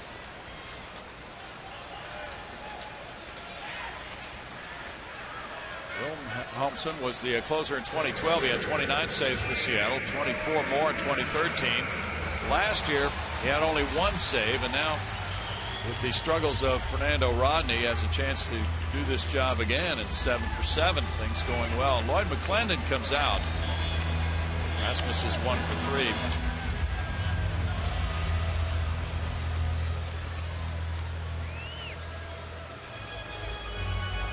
It's the 7th game of the World Series for Lloyd McClendon. Yeah. We've got 2 outs.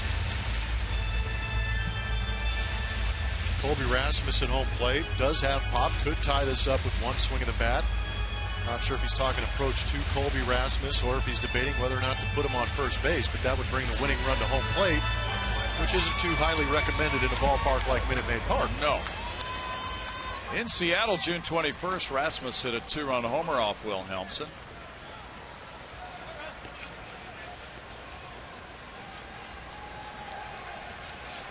Colby singled off the left field wall in the 2nd inning tonight. He's 1 for 3. Looking at ball 1. Carlos Gomez on deck.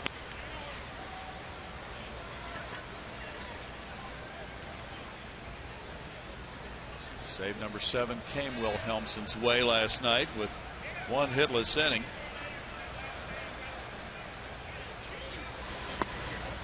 He misses to Colby, and it's 2-0.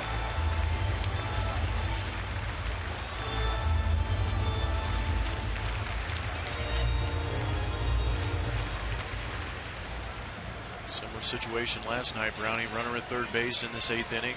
Push him across, get you 1 run closer with that bottom of the 9th coming. And we haven't seen the best ABs.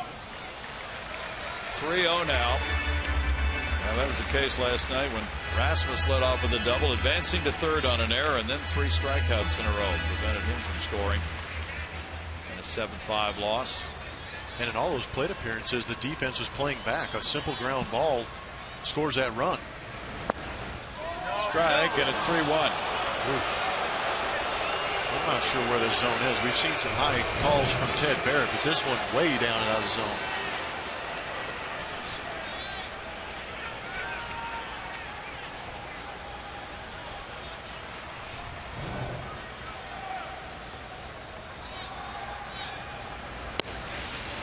Now it's 3-2.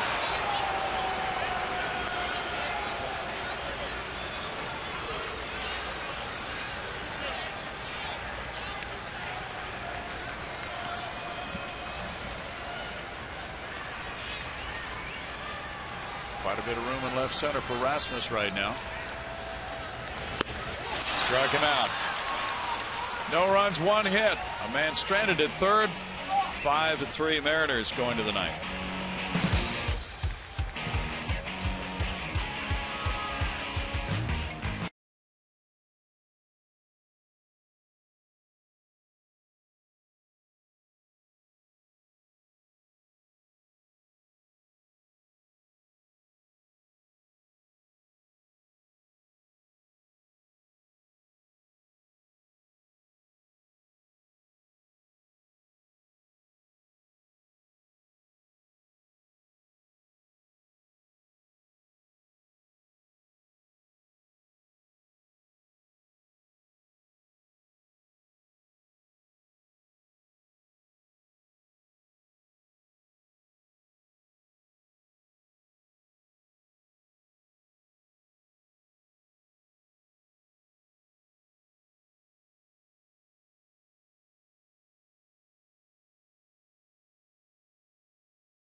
On Root Sports is presented by Southwest Airlines.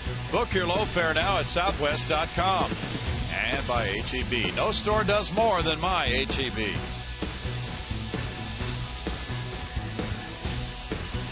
Five to 3 game. The Mariners lead it, moving to the 9th inning. And pitcher number 6 is in the game for A.J. Hinch. Josh Fields, who just rejoined the club as a September call-up. In 43 games, he's 4-1 with a 2.20 ERA.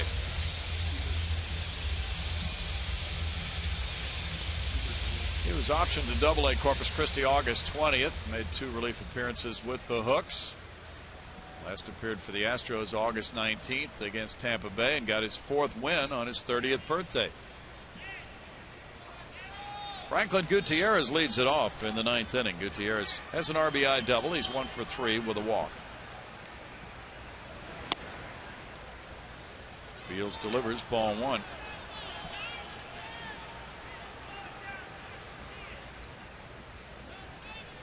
The Astros have Gomez, Tucker, Valbuena due up in the bottom of the 9th.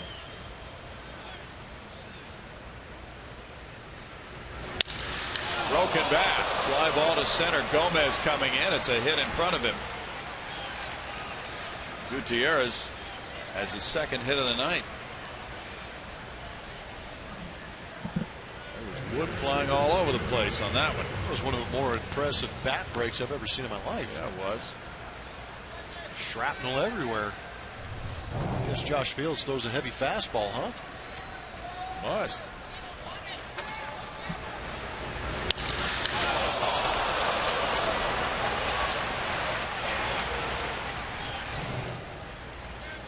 That's hit number 11 for Seattle. Mark Trumbo's 0 for 4. That one goes out of play for strike 1.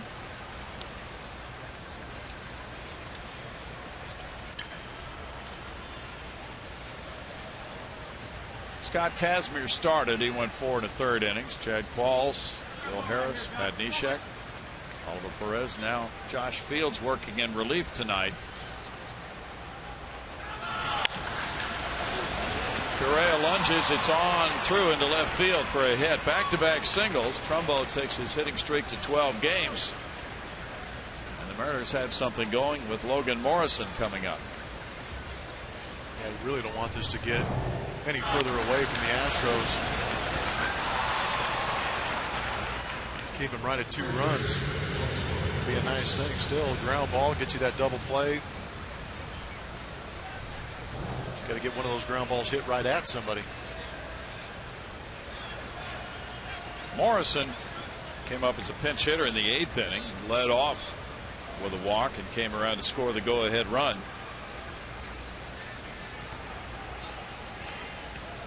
Astros playing him to pull on the infield. Sucre's on deck. Morrison with a fly ball deep to left field, and this one will be into the seats for a 3-run homer. Logan Morrison delivers for the 2nd straight night. Another big home run in the late innings. He had a 2-run shot in the 8th to put Seattle in front last night, and now this pads the lead to 8-3 with a 3-run homer. That stings. Logan Morrison single-handedly killing the Astros in these last 2 games. Gets a fastball up, just goes with it, deposits it in the Crawford boxes. Much like the Astros in the last couple of years, destroying Seattle Mariner pitching. Mariners right now in this series returning the favor. Jesus Sucre leans back. There's ball 1. Well, the Mariners get a 3-run shot, and it's Morrison's 15th.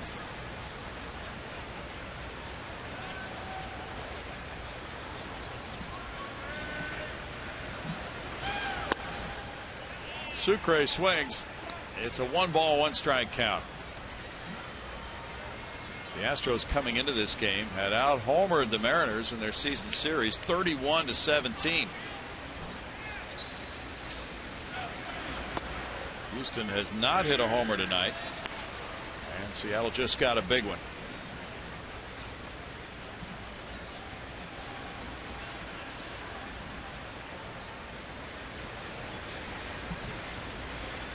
That's Morrison's 6th home run this year against the Astros. And a strikeout. O'Malley is next. He's had a big night. 3 for 3 with a walk, 2 runs batted in for O'Malley.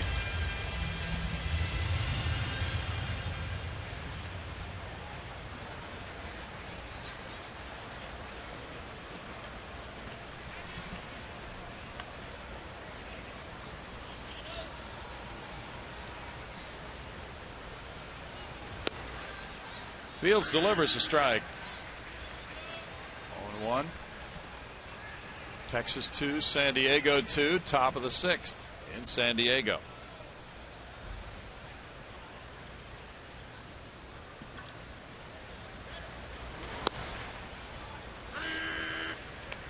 Strike 2 to O'Malley.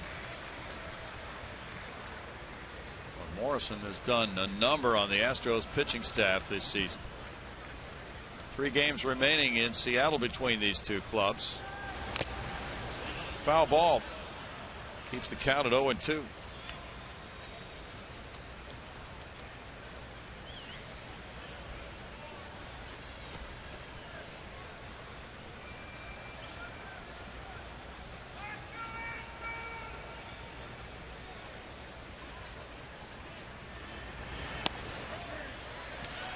Strike 3 called.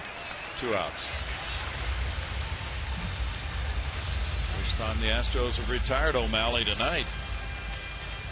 Marte will follow. He opened the game with a double. Ian Kennedy still pitching for the Padres, with Texas batting now in the top of the 6th inning, tied at 2.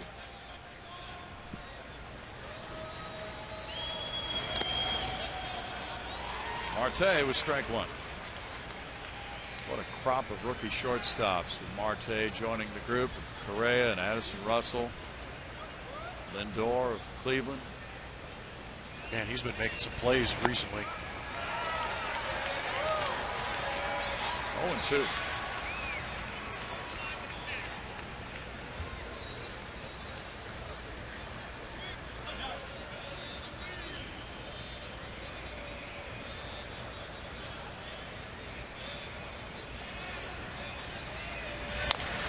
Little tap goes out to Altuve. On over to first. 3 runs on 3 hits. Morrison goes deep, and it's 8-3 Seattle.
Houston Astros.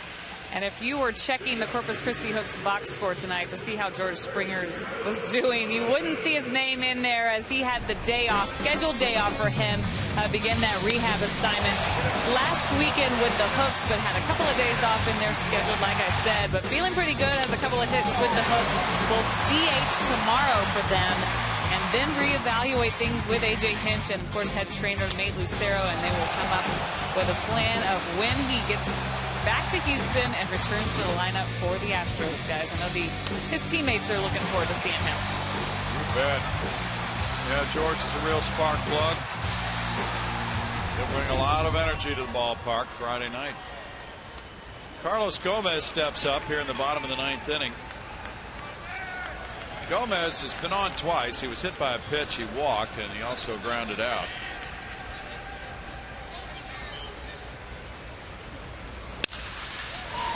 Broken bat grounder goes foul. There's strike 1.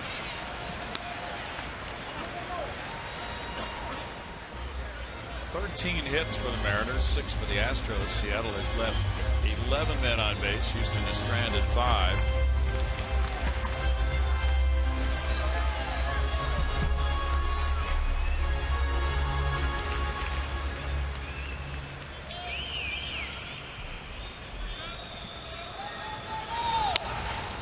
He fouls it back, and it's 0-2 on Gomez.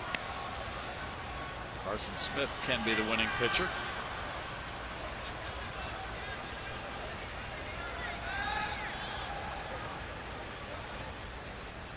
It was 5-3 when Wilhelmsen came in. There's a liner toward the left field line. In for a hit for Gomez. He'll make the turn towards second base. Go around second. The ball's dropped on the warning track. He's headed for third, and he will just be in ahead of that throw from Gutierrez.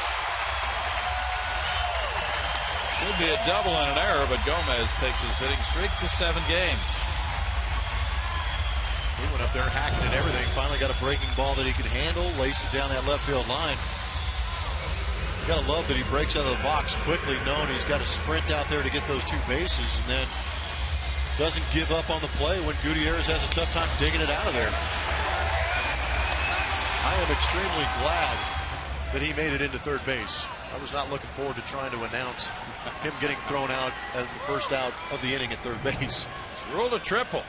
Preston Tucker, the batter, fouls it for strike 1. That's the first triple for Gomez with the Astros.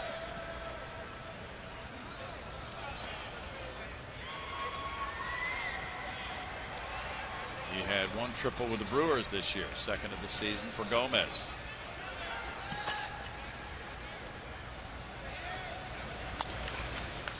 Foul by Tucker. No balls, 2 strikes to Preston, who had an RBI single in the second. So what you're saying with Gomez's 2 triples, he's not even close to being a threat for the team lead. Yeah, that's right.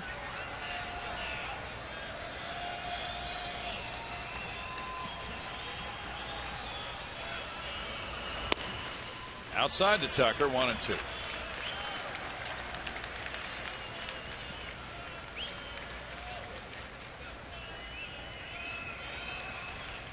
Astros were 3-3 on the road trip. Now looking at a 1-2 start to this homestand, unless they do something magical here. That's out number 1. Second strikeout for Wilhelmsen. And Valbuena will bat. He's 0 for 1 with a sac fly and a walk. Minnesota Twins coming in Friday night.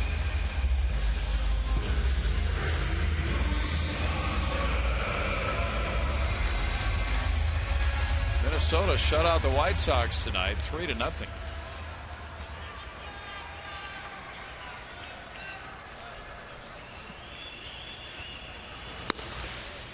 That's strike 1. Tommy Malone got the win. He's 7-4, beating Carlos Rodon, who's 6-6. Kevin Jepson getting his 10th save, and Miguel Sano hit his 15th homer. Twins got 7 innings from Malone tonight.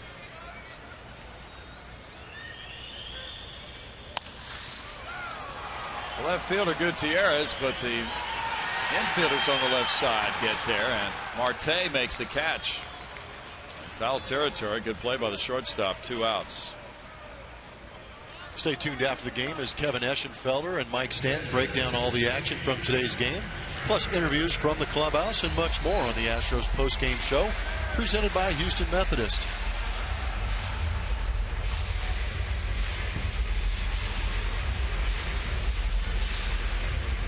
Hank Conger doubled in the 7th inning. He's 1 for 3. Yankees won 13-8 at Boston tonight.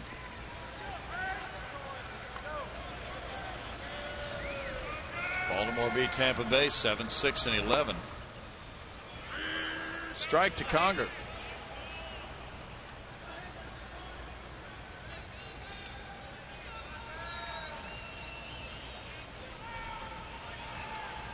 Toronto down Cleveland 5-1, so Toronto maintains its lead over the Yanks. No balls, 2 strikes. Altuve's on deck for his 7-game hitting streak, and his 29-game on-base streak are on the line.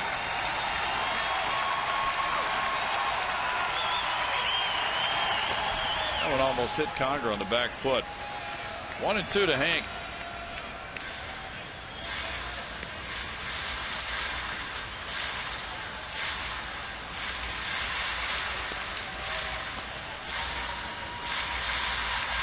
Well, Blummer, you're headed for home after this game tonight. Ash will be back in the booth Friday. You guys will join up on the road. Should be very interesting on that road trip.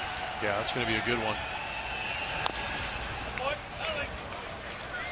Still 1-2. Go home, trade out suitcases. Yeah.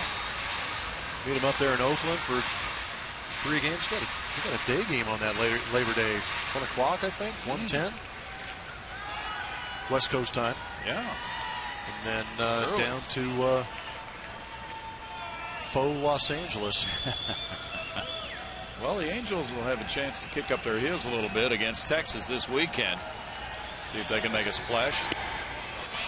Conger's down on strikes, and Seattle wins at 8-3. Final 5 outs coming from Wilhelmsen, and they get clutch hitting in the late innings. They did that again last night, and Morrison comes through tonight with a 3-run 9th inning homer to add to their lead.